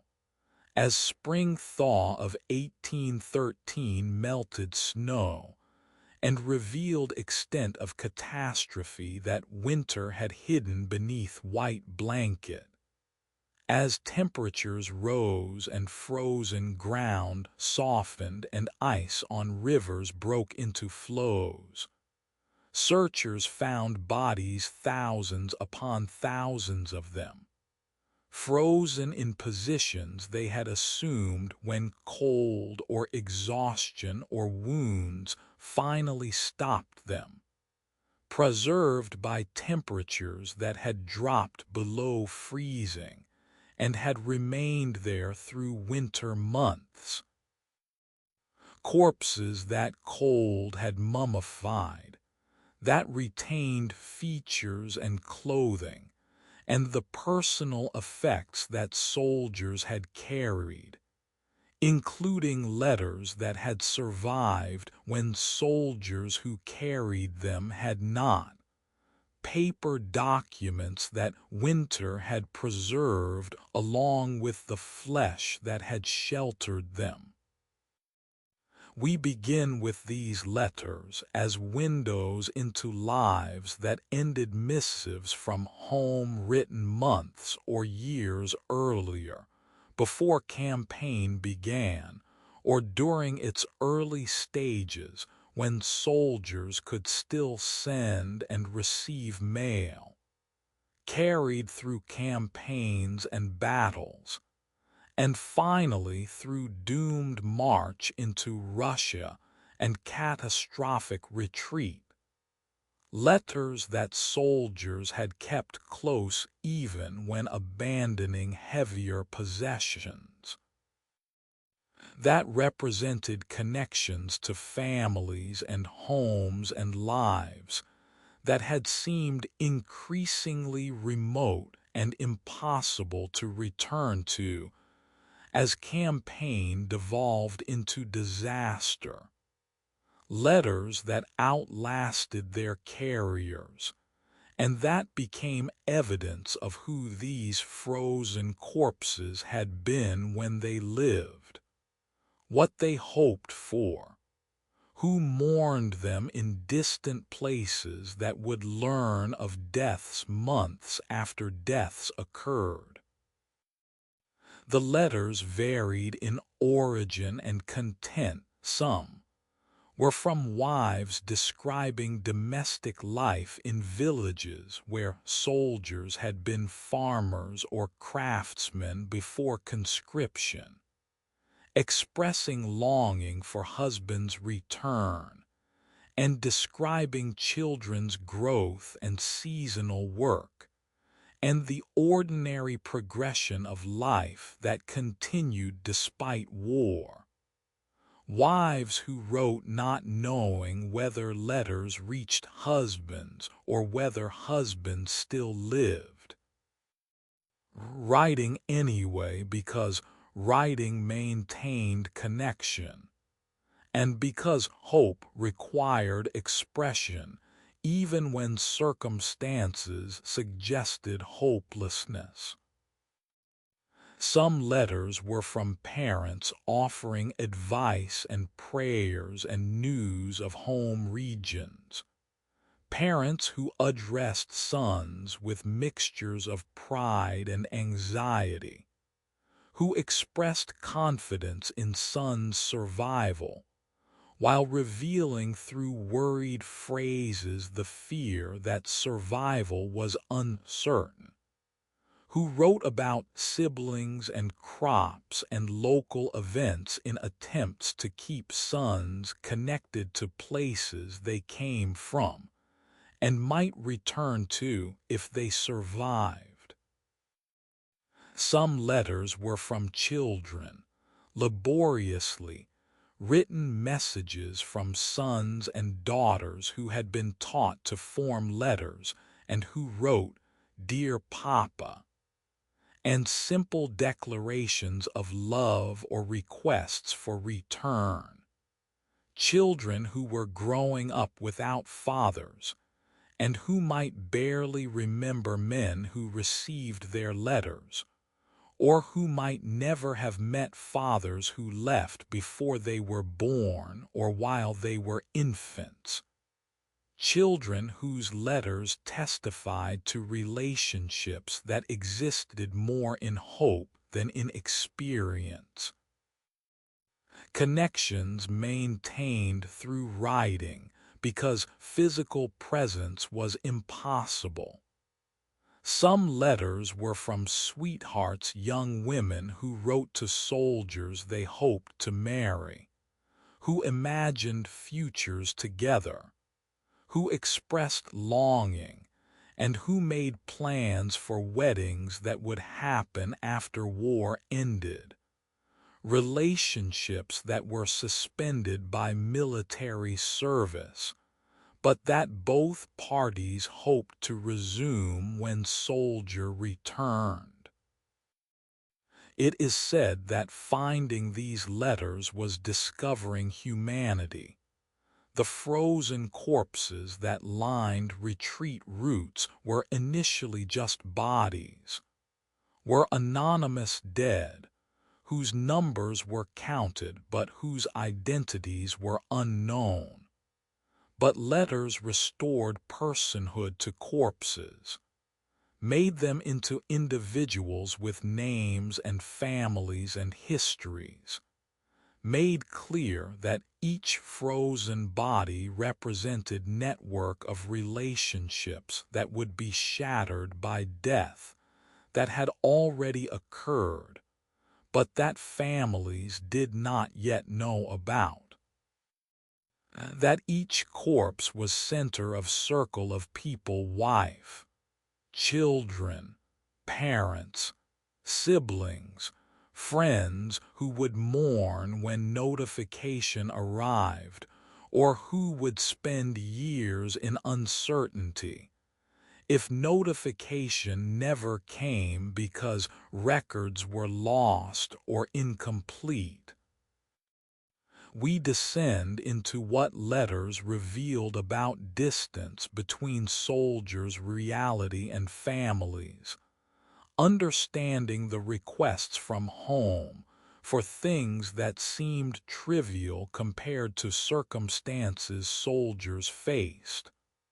Wives asking for money to repair roof or to buy supplies, requests that assumed soldier was being paid regularly and had access to funds when reality was that pay was irregular and conditions were desperate.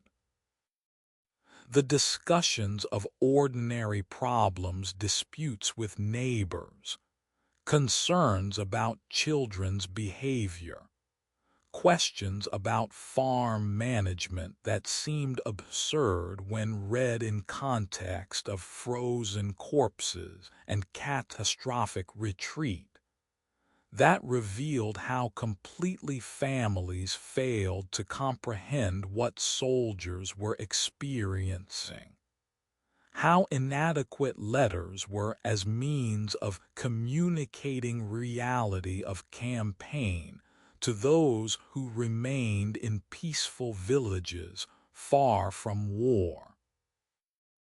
The expressions of confidence in ultimate victory and in soldiers' safe return, written when victory still seemed possible and when return seemed likely. The optimism that was based on official reports and on assumptions about French military superiority and about Napoleon's genius. The gap between what families believed based on propaganda and what soldiers experienced based on reality growing wider with each month, until they were completely disconnected, until families' understanding and soldiers' reality shared almost nothing except geographical references and names of places that meant different things to those who lived there and those who read about them.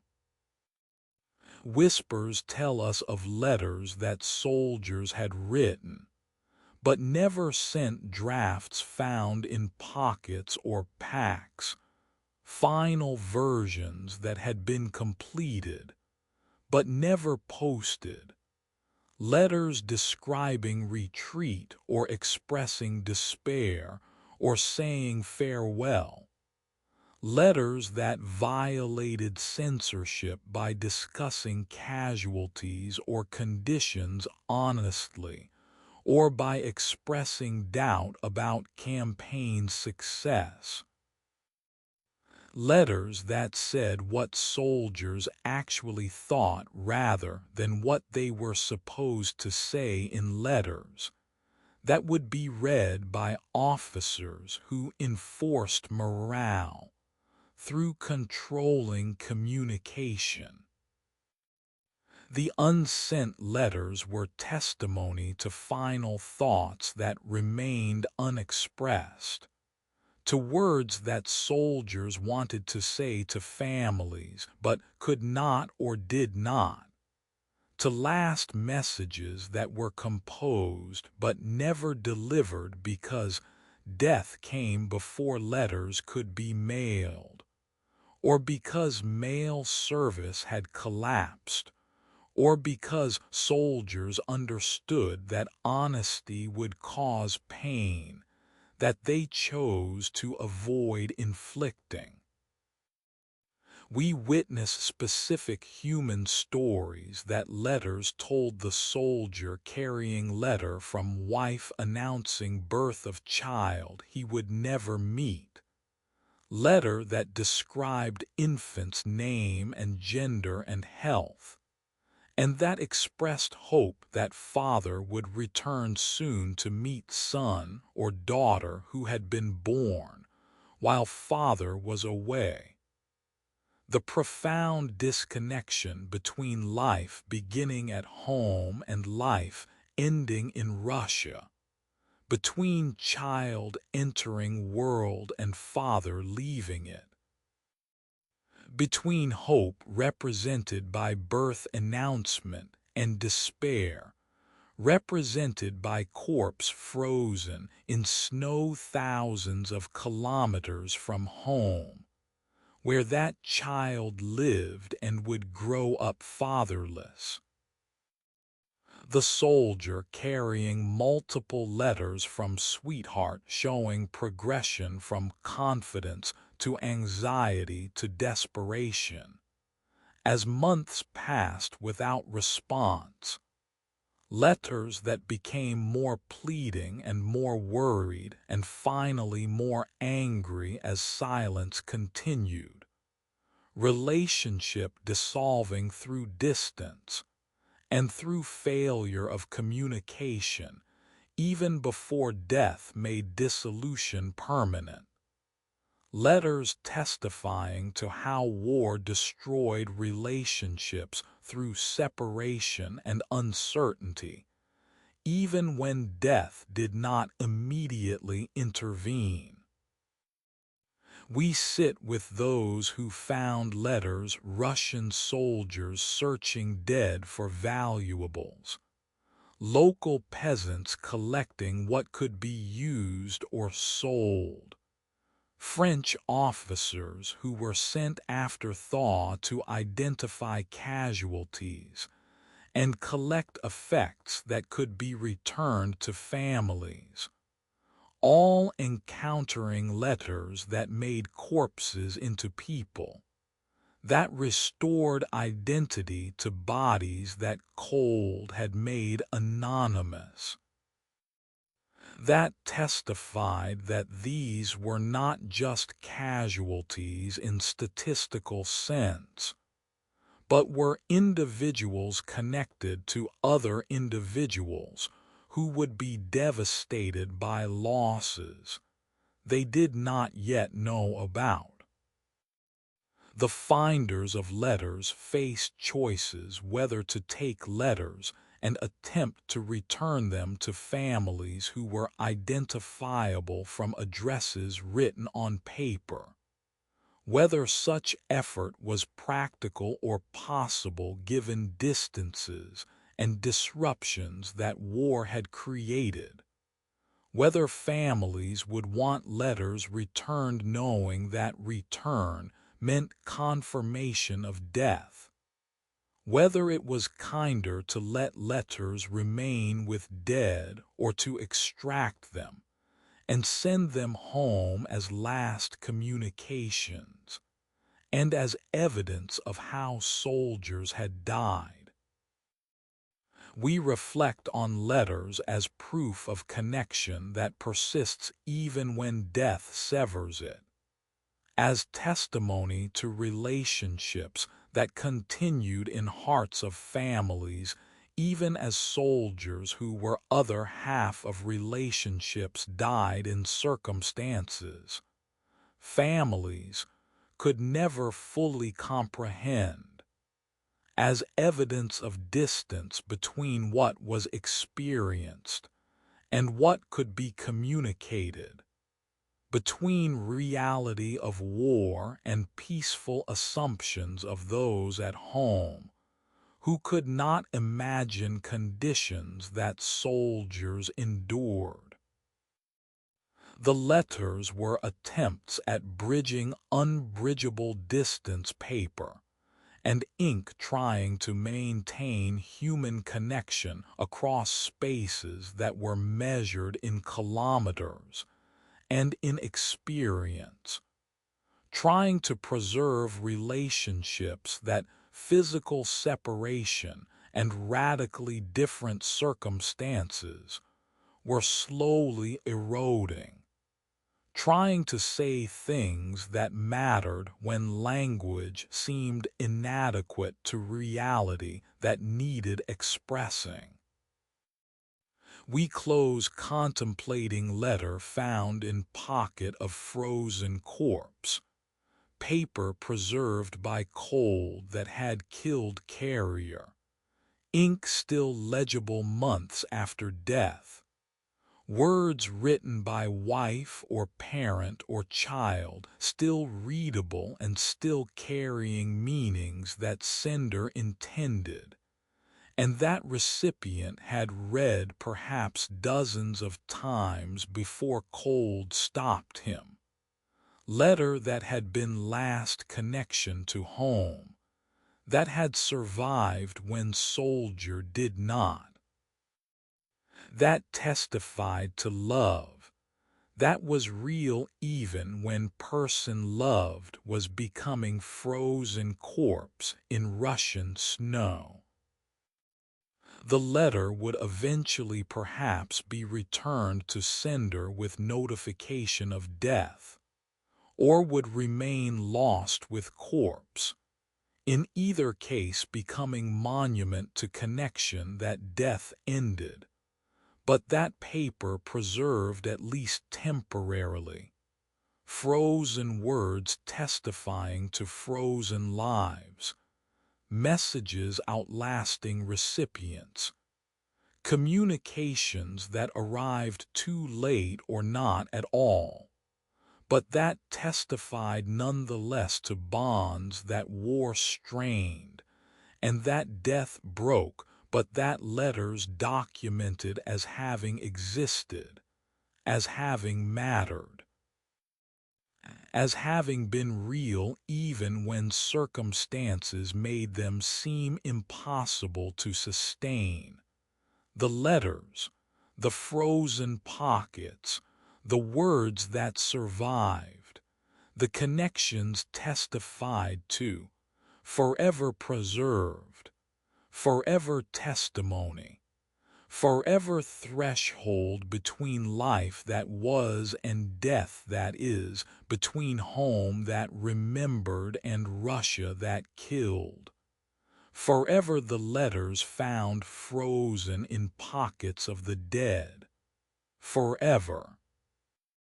Throughout campaign, Napoleon had issued bulletins, official communiques numbered sequentially, distributed to newspapers in France and across empire, creating narrative of campaign that emphasized victories and minimized or omitted setbacks, maintaining illusion of success, even as reality in Russia diverged increasingly from official version events.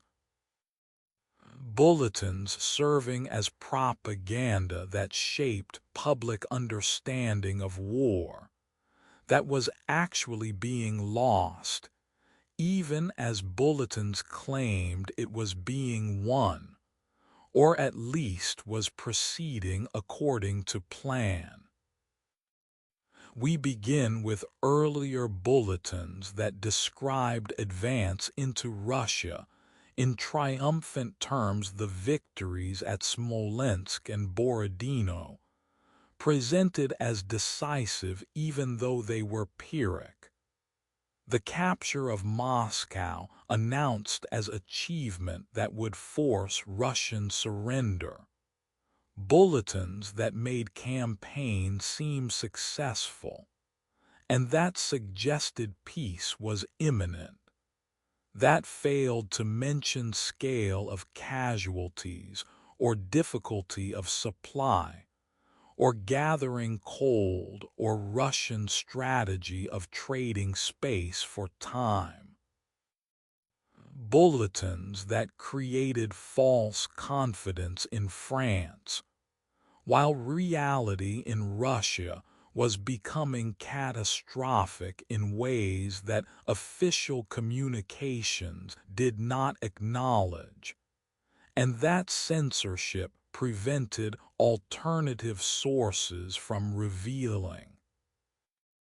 The pattern had been established through years of previous campaigns. Napoleon understood power of controlling information, of shaping public perception through official narratives that emphasized what served his purposes, and that omitted or minimized what did not, of maintaining morale at home by ensuring that news from front was always positive, or at least was not openly negative, of using bulletins as tools of political control as much as means of military communication. The bulletins were widely read, were published in newspapers, were posted in public places, were discussed in cafes and salons and markets, were primary source of information about campaign for vast majority of population who had no other access to events occurring 1,000 kilometers away, were accepted as truth because alternative sources were unavailable or unreliable, or were suppressed by censorship that made questioning official version dangerous.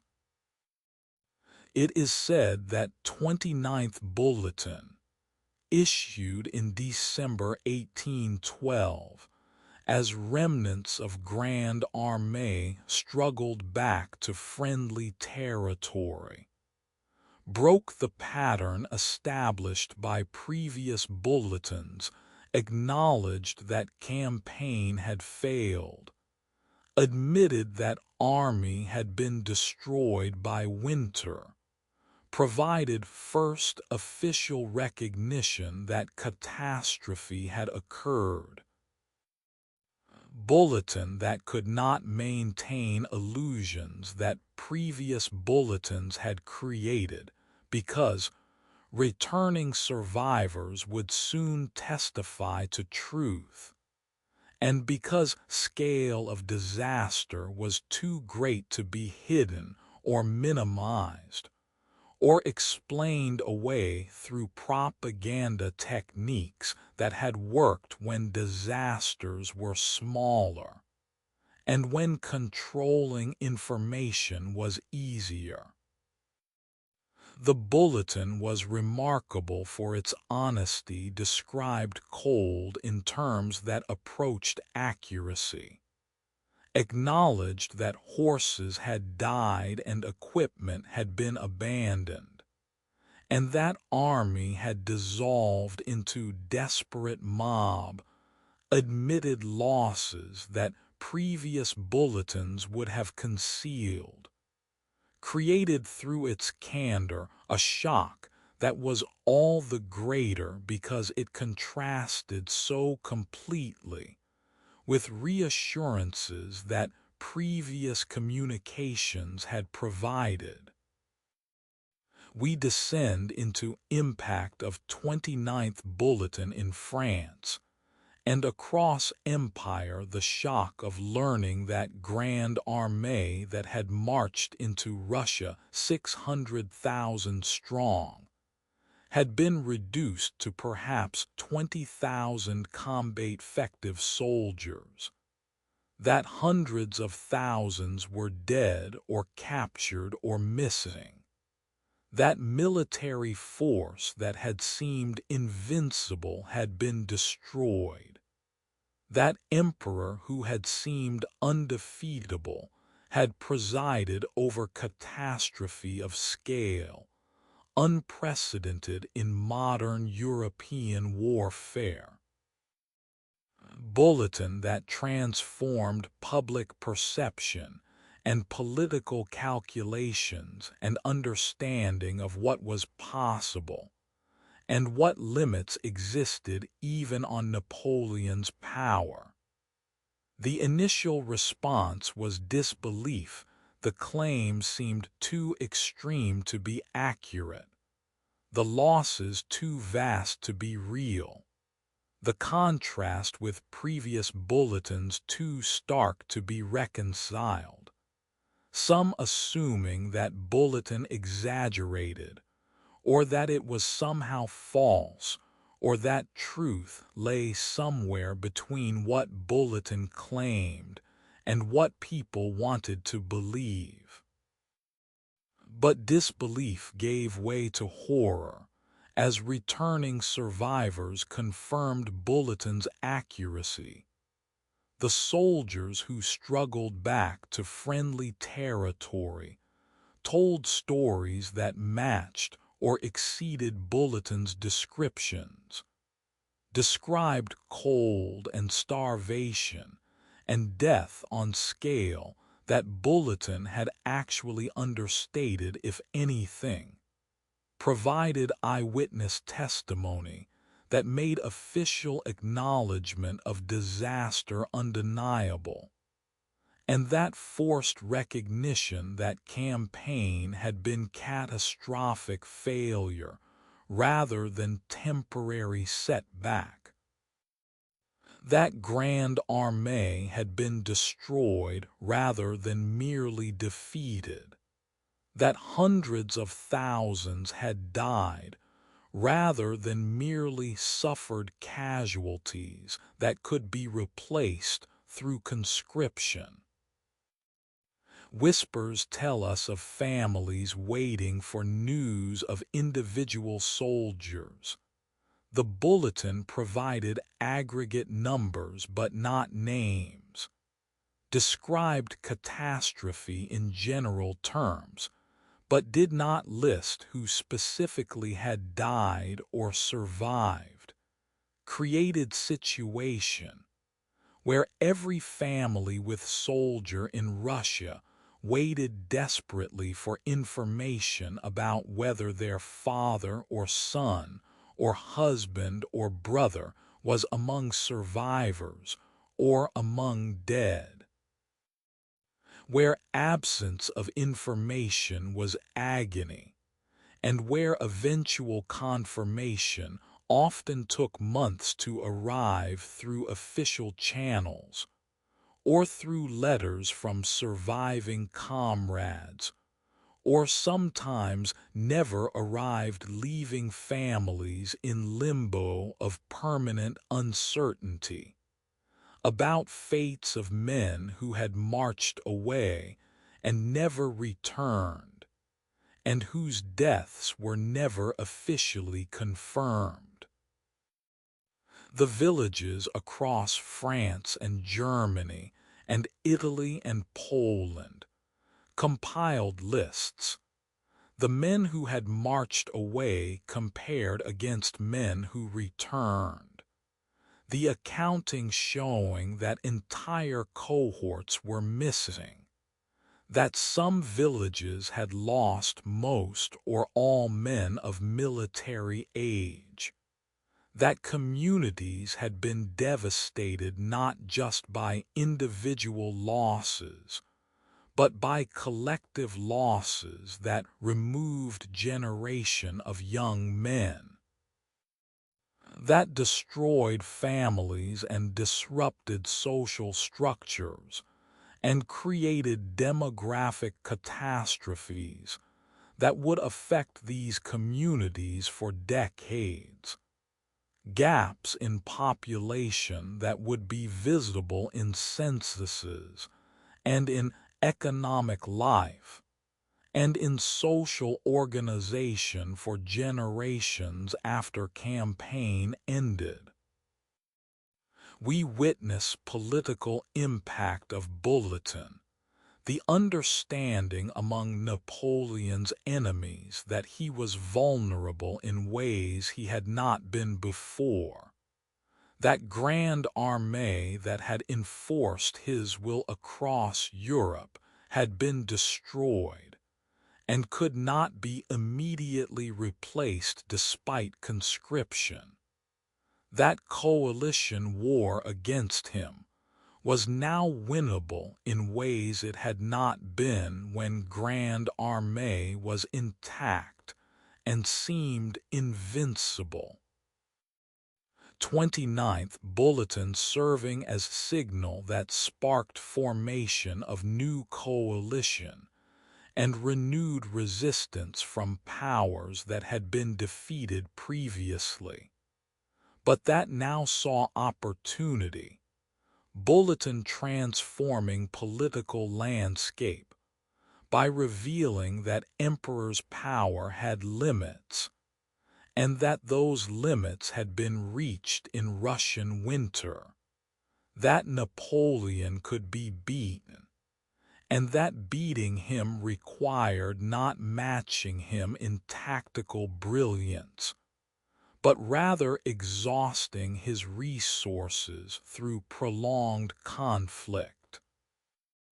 We sit with questions Bulletin did not answer the fate of particular soldiers whose names were not listed, circumstances of deaths that were described only in aggregate terms, suffering that statistics represented but could not convey, questions from families seeking details that official sources could not or would not provide, silence from military authorities who either did not know details because records had been lost, or who chose not to share details because acknowledging full extent of horror seemed unnecessary or harmful to morale. The gap between wanting to know and being able to know created agonizing uncertainty for families who needed closure, but who received instead only partial information or no information, who were told soldier was missing or presumed dead, but who never learned exactly when or where or how death occurred, who were left with unanswered questions that would remain unanswered because witnesses had died and records had been lost, and because chaos of retreat meant that many deaths went unrecorded, except in memories of survivors who might never be found or questioned.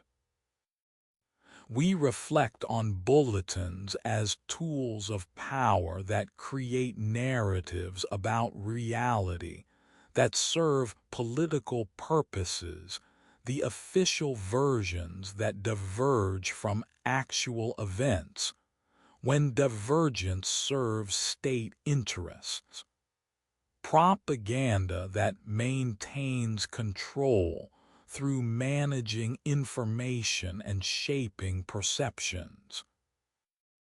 29th Bulletin as moment when gap between official narrative and reality became too large to maintain, and when honesty became necessary not because truth was valued, but because continued lying was impossible given that returning survivors would soon make truth undeniable. The bulletin marked transition from age of certainty, where Napoleon's power seemed absolute, to age of doubt, where limits of that power were revealed, from confidence to recognition that empire was mortal, that emperor could fail, that dominance that had seemed eternal was actually contingent on military power that had just been destroyed. We close in silence, not literal silence, but emotional silence that followed Bulletin's publication. Absence of celebration that previous military announcements had sparked. Quiet that settled over empire as scale of loss was absorbed and processed. As families learned through official channels, or through absence of news that soldiers would not return. As understanding spread that campaign had failed catastrophically, and that price of failure was measured in hundreds of thousands of deaths, and in destruction of military force that had made empire possible. The silence was mourning and shock and beginning of comprehension that this disaster was turning point, that empire's trajectory had changed, that decline had begun, even if decline would take years to complete. The silence that was heavy with knowledge that Russia had broken Grande Armée and that breaking it had broken the empire that army had sustained. That 1812 marked end of era even if end would not be finalized until 1814 or 1815. That bulletin which admitted disaster was also prophecy of disasters yet to come. The silence. The bulletin that confessed catastrophe. The waiting for news that often never came. The grief that followed acknowledgement. Forever quiet. Forever testimony. Forever the silence that followed the bulletins. Forever. Among hundreds of thousands who died during retreat from Moscow, there were deaths that became symbolic of campaign's tragedy in ways that transcended statistics. Individuals whose stories or circumstances made them representations of larger horror, whose particular fates illustrated general suffering in ways that made them memorable, when most deaths were simply absorbed into casualty figures and forgotten, except by families who mourned them. We begin with drummer boys, the young soldiers, often teenagers or even younger children, who marched with regiments and beat drums that maintained marching rhythm and signaled commands during battles, and who played the martial music that accompanied military ceremonies, and that marked daily routines of camp life. Boys who were non-combatants in theory, but who shared all hardships and dangers of campaign, who froze and starved alongside adult soldiers, who died in numbers that were never separately counted, but that contributed to catastrophe's total toll. Boys whose youth made their deaths particularly poignant, and whose presence in military campaigns represented practice of using children in warfare that was common in Napoleonic era, but that seems especially cruel in retrospect.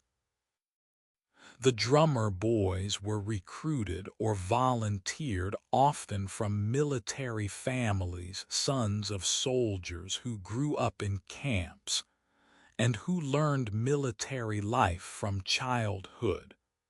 Boys who were trained to beat specific rhythms that would communicate orders across noise of battle. who learned the calls for advance and retreat and assembly, and all the various signals that drums conveyed in era before electronic communication, who took pride in their skill and in their role, even though role was support rather than combat. They marched with regiments wearing smaller versions of regimental uniforms, carrying drums that were proportioned to their smaller frames, occupying specific positions in column where drum music could be heard, where they served functions that were both practical, maintaining rhythm, signaling orders, and symbolic, representing regiment's youth and future, embodying connection between past soldiers and soldiers yet to come. It is said that one drummer bore his name, perhaps recorded in regimental records that survive or perhaps lost in chaos of retreat, froze while standing, his body discovered still upright when spring thaw revealed what winter had hidden, drum still attached to his small frame, frozen in position he had assumed when cold finally stopped him.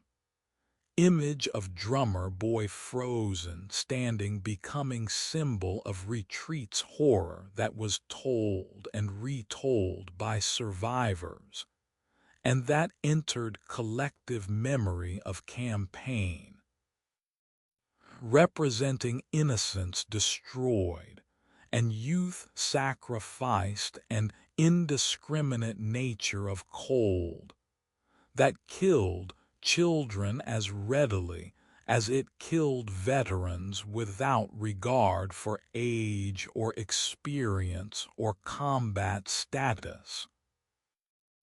The image was powerful because it violated natural order. Children should not die before adults, should be protected rather than exposed to dangers, should be sheltered from war's horrors rather than made participants in them. Boy frozen, standing with drum, seemed to embody everything wrong with campaign and with war itself in single tragic figure. We descend into what drummer boys experienced during retreat, the cold that affected them more severely than it affected adults, because their smaller bodies had less mass to generate and retain heat. The inadequate clothing, because uniforms had been sized for boys' normal bodies, and did not account for layers needed in extreme cold. The rations that were insufficient for everyone, but that left children especially hungry, because their growing bodies needed more nutrition than adults' bodies. The exhaustion that came from trying to keep pace with adults whose longer legs covered ground more easily. Boys struggling to maintain position in retreating columns while carrying drums that had become burdensome as strength failed.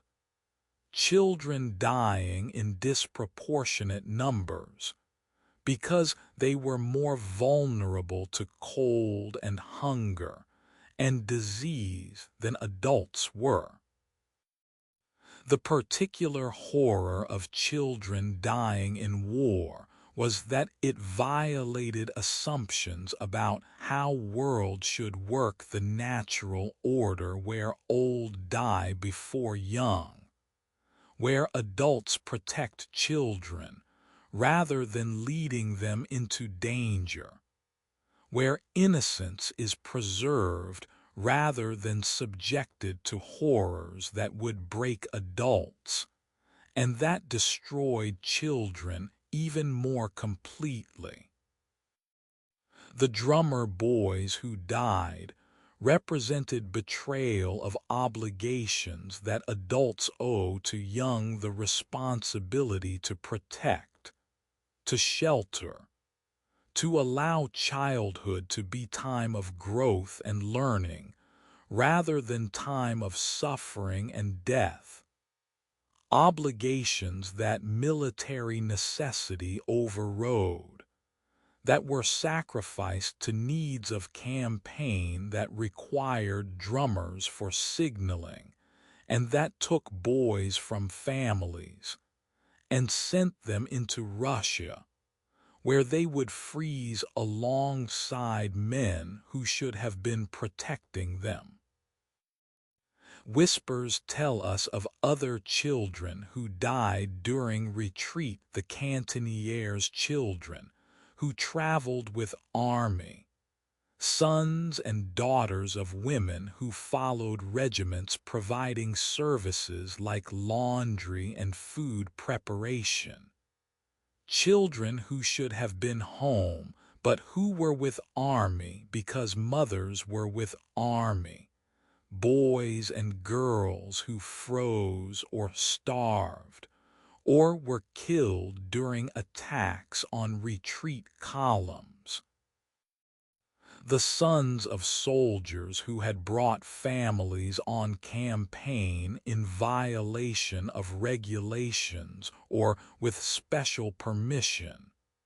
Boys who were too young to serve officially, but who were too connected to army to be left behind. Children who died not because they were soldiers, but because they were caught in military catastrophe that consumed everyone in its path. The child casualties were never precisely counted, were absorbed into general statistics, were mentioned in letters by those who witnessed particular deaths, were mourned by families who learned of losses through unofficial channels, or who simply never received any information about children who had marched away and never returned. We witness image of frozen drummer boy being discovered, survivors passing corpse and recognizing it as child, seeing drum still attached, and understanding that this boy had carried instrument until moment of death, had maintained his identity as drummer even when drumming was no longer required or possible, had frozen in position that suggested he had stopped and had not moved again, had died where he stood unable or unwilling to continue. Body preserved by cold in stance that seemed almost alive, until closer inspection revealed that life had departed. The image was reported, was told by those who saw it to others who had not, was repeated until it became part of campaign's mythology, was remembered when most individual deaths were forgotten, because it captured something essential about retreat's horror, about the waste of young lives, about catastrophe that consumed everyone, including those who should never have been there. We sit with what drummer boy's death represented: the sacrifice of future for present needs, consumption of youth by military machine that recognized no limits on what could be demanded or destroyed, violation of boundary between childhood and warfare that should exist, but that military necessity routinely violated. Boy's death standing for all children who died in campaign, and for all ways that war destroys innocence and squanders potential, and creates grief that extends beyond immediate loss to encompass loss of everything that child might have become if he had been allowed to grow up. The frozen drummer boy was not only himself, but was symbol represented innocence destroyed, represented youth sacrificed, represented humanity of army that had become so desperate that it could not even preserve its children, represented indifference of cold to considerations of age or merit or deserving. We reflect on why this particular image remained in memory when so many other deaths were forgotten. The power of concrete specific image compared to abstract statistics. Single child frozen standing being more affecting than hundreds of thousands dead in aggregate. Human tendency to connect emotionally with individuals rather than with numbers. Symbolism that condensed vast catastrophe into single figure that could be comprehended and mourned in ways that magnitude of overall disaster resisted comprehension. The drummer boy became the drummer boy, even though dozens or hundreds of drummer boys probably died similarly, became representative even though representation simplified and distorted by making one stand for many, became symbol that outlasted specific details of whose child this was, or where exactly death occurred, or whether image as remembered matched reality as experienced. We close with frozen boy standing in snow beside retreat route, survivors passing and seeing him, and understanding that child has died in circumstances that should never have contained children. That war has consumed even its drummers. That campaign has failed so completely that even non-combatants have been destroyed. Passing frozen boy and carrying image forward in memory, telling story of drummer boy who froze standing, creating symbol that outlasted campaign and that represented all children who were sacrificed to war, all innocence destroyed by circumstances that should never have existed. The drummer boy, the standing frozen corpse, the child destroyed, the drum still attached, forever frozen, forever standing, forever symbol of innocence sacrificed to war's indifference, of youth consumed by catastrophe, of violation of natural order where children should be protected, and where war's horrors should be kept from them. Forever the drummer boy who froze while still standing, forever testimony, forever mourning, forever. In December 1812, as remnants of Grande Armée struggled westward through final stages of catastrophic retreat, as survivors fought through cold and starvation toward safety that seemed always to recede before them. Napoleon made decision that would be controversial then, and would remain controversial in historical memory.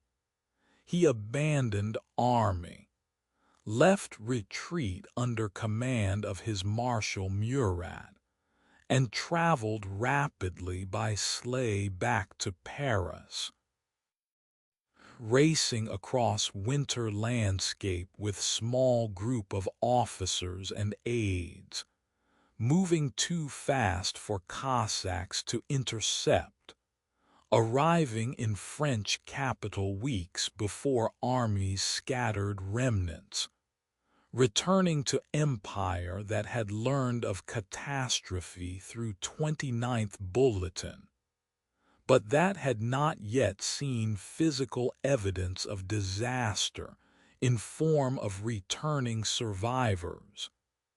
Emperor returning, while those who had served him remained in Russia dying or struggling toward friendly territory.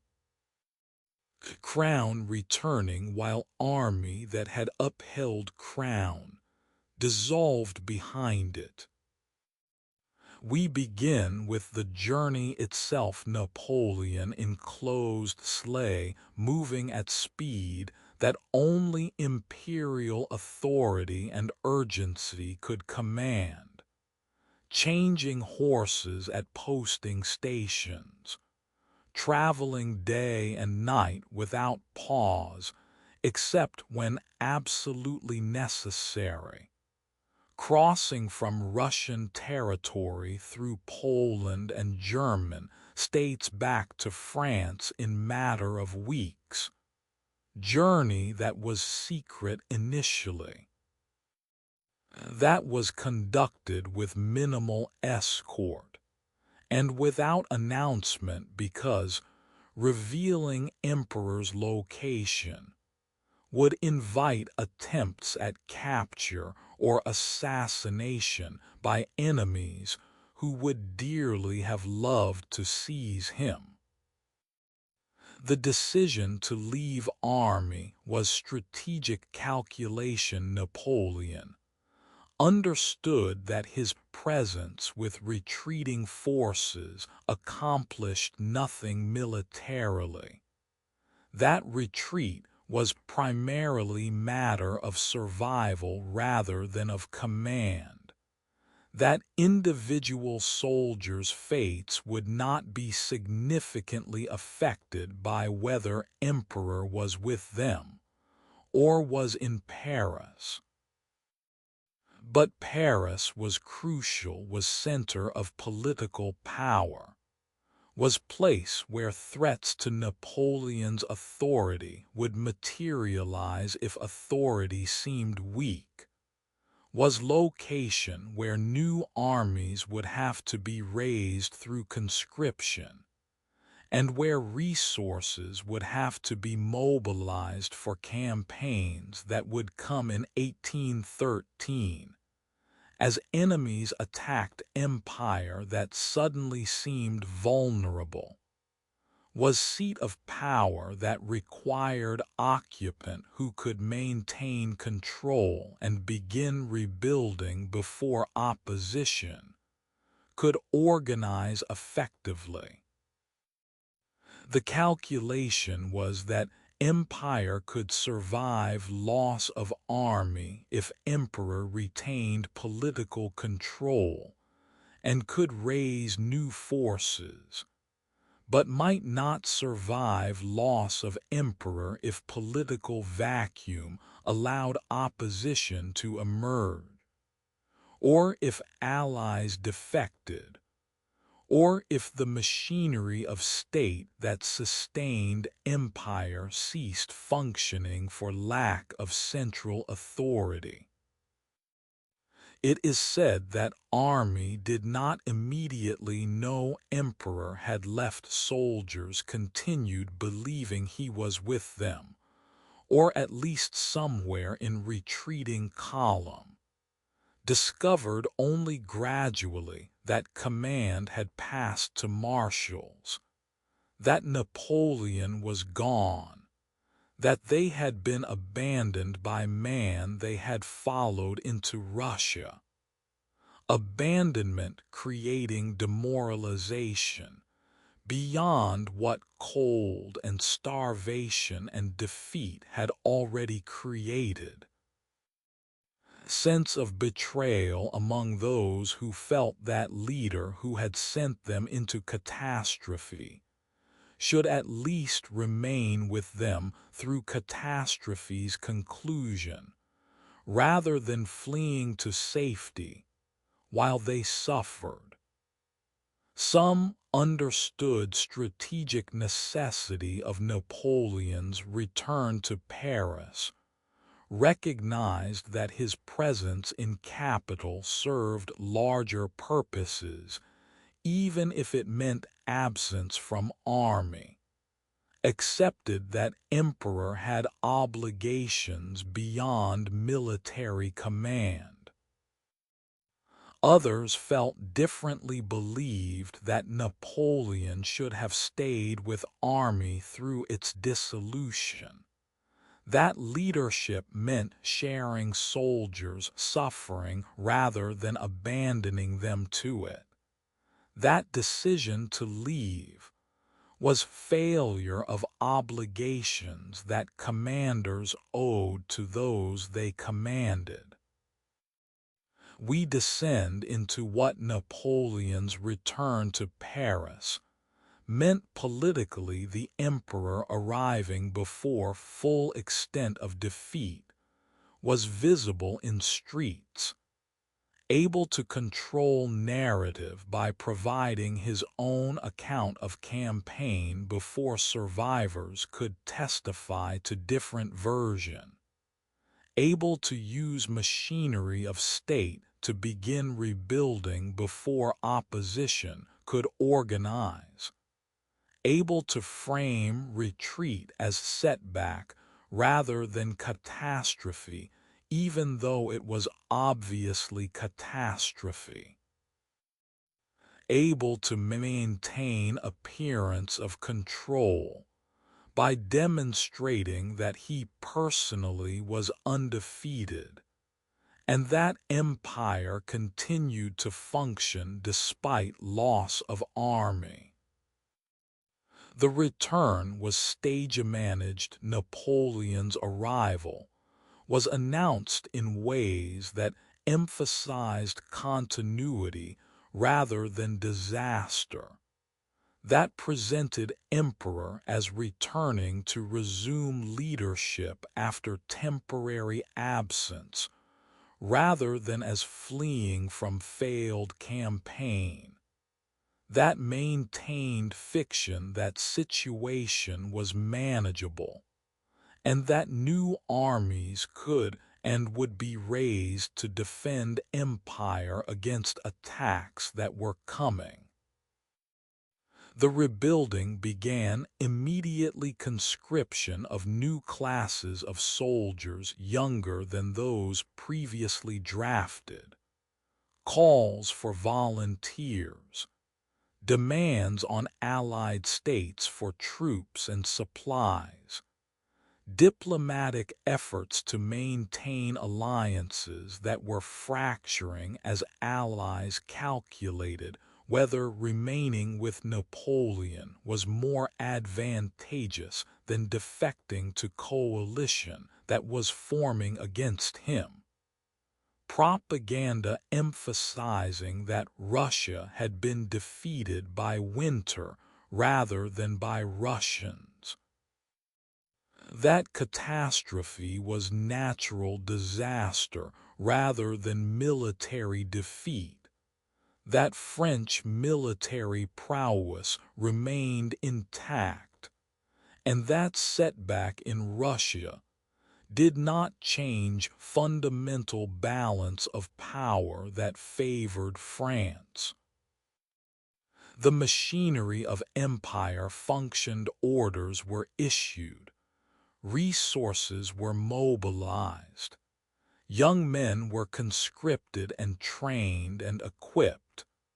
Within months, new armies were being organized that would fight campaigns of 1813.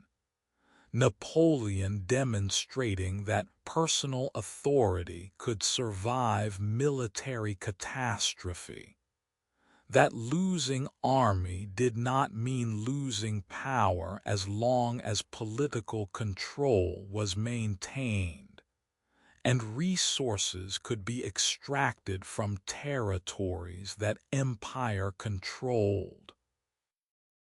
Whispers tell us of contrast between emperor who returned and army that did not, Napoleon entering Paris and resuming imperial routines, attending ceremonies and meetings, making decisions and issuing orders, living in comfort of palace while survivors of Grande Armée still struggled through Poland and Germany, still froze and starved in final stages of retreat that would continue into January before last survivors reached safety. The protection of emperor took priority over protection of soldiers' resources, were devoted to securing Napoleon's journey and ensuring his safety.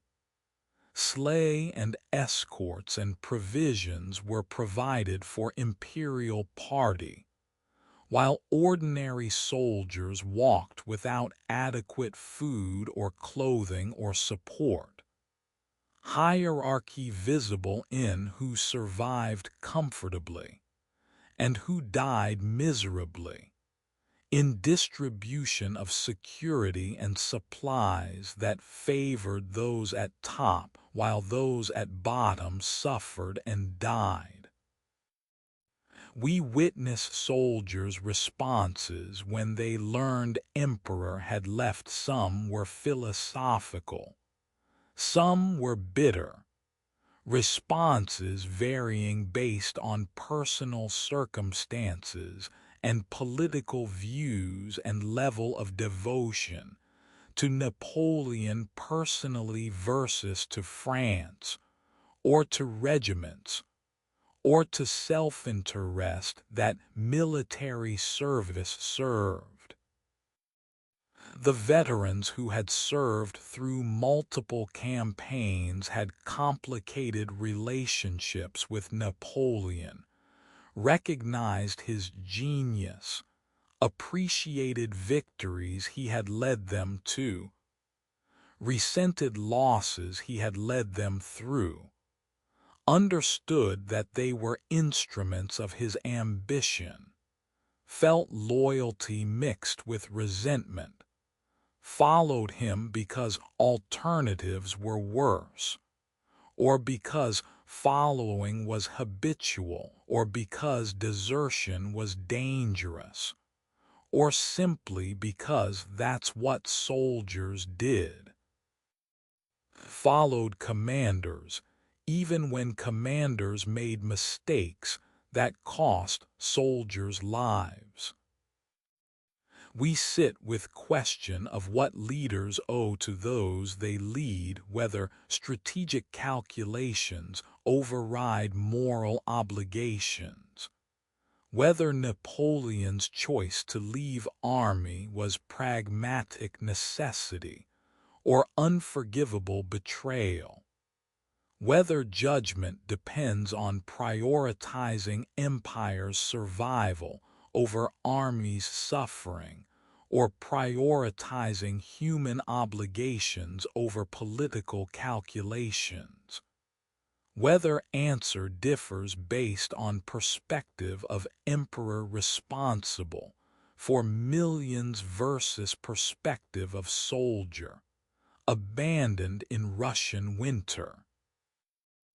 Whether question has answer or whether it remains moral ambiguity that cannot be resolved definitively, leaving only the fact of what happened.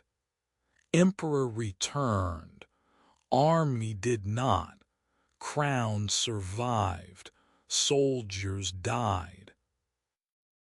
We reflect on survival of political authority. Despite destruction of military force, Napoleon's power rested ultimately on armies. But armies could be rebuilt more easily than political authority, could be regained if lost.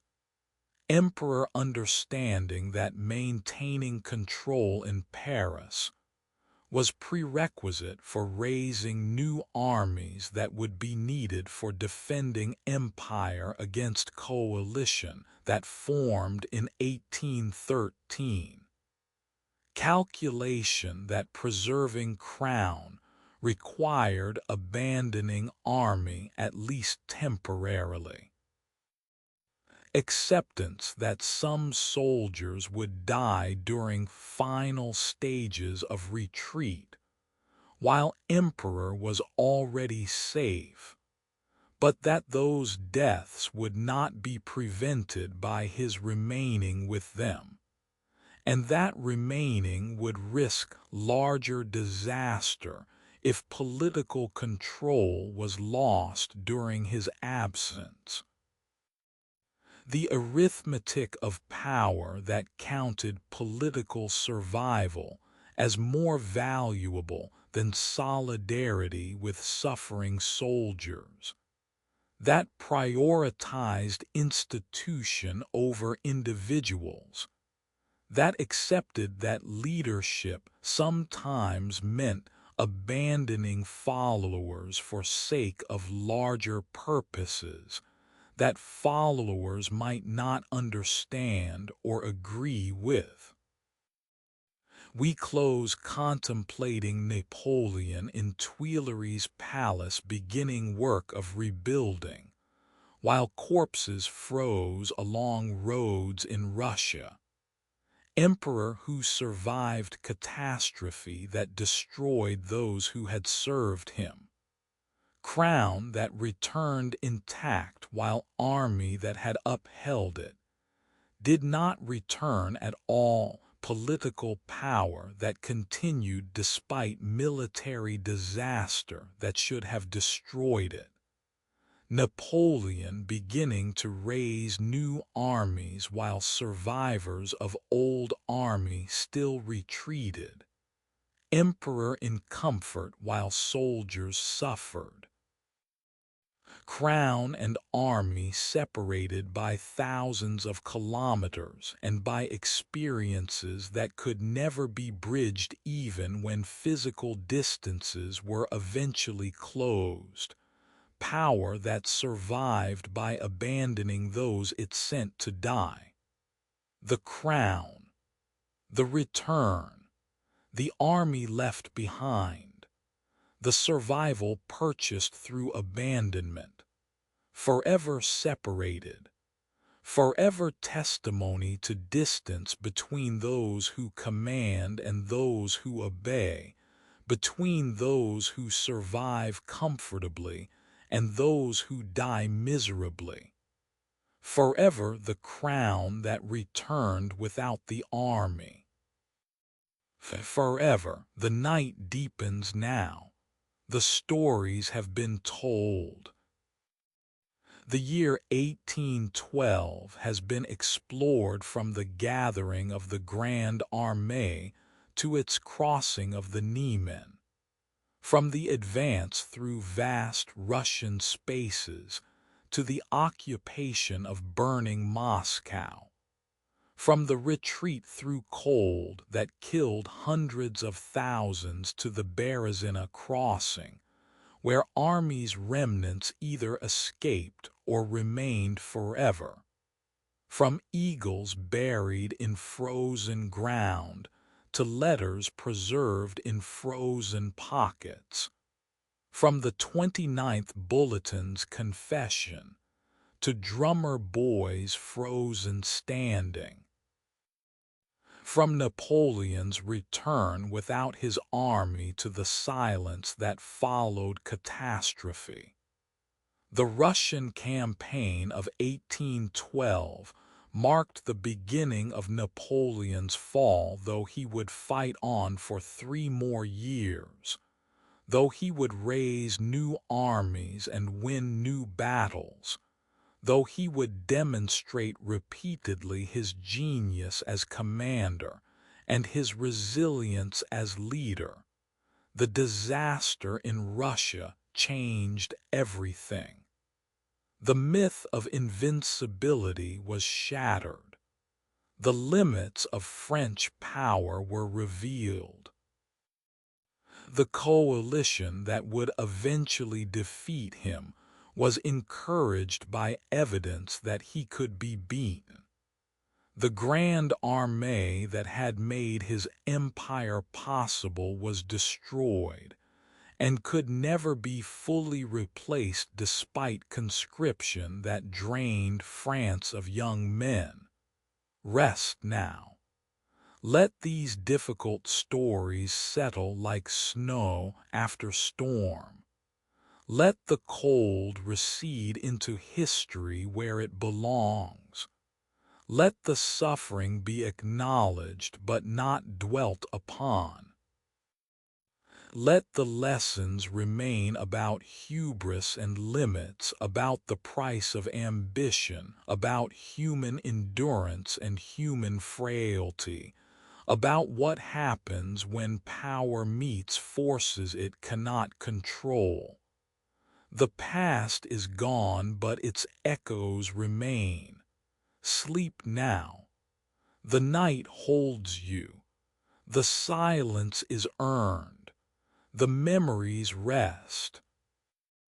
And somewhere in the space between waking and sleep, the Grand Armée marches still, forever advancing toward Moscow that burns, forever retreating through winter that kills, forever caught between the confidence of beginning and the catastrophe of ending, forever testimony to what was risked and what was lost in the year 1812. Sleep well. The campaign is over. The retreat has ended. The survivors have returned or have found rest where they fell. The eagles are buried. The letters are silent. History remembers. Rest.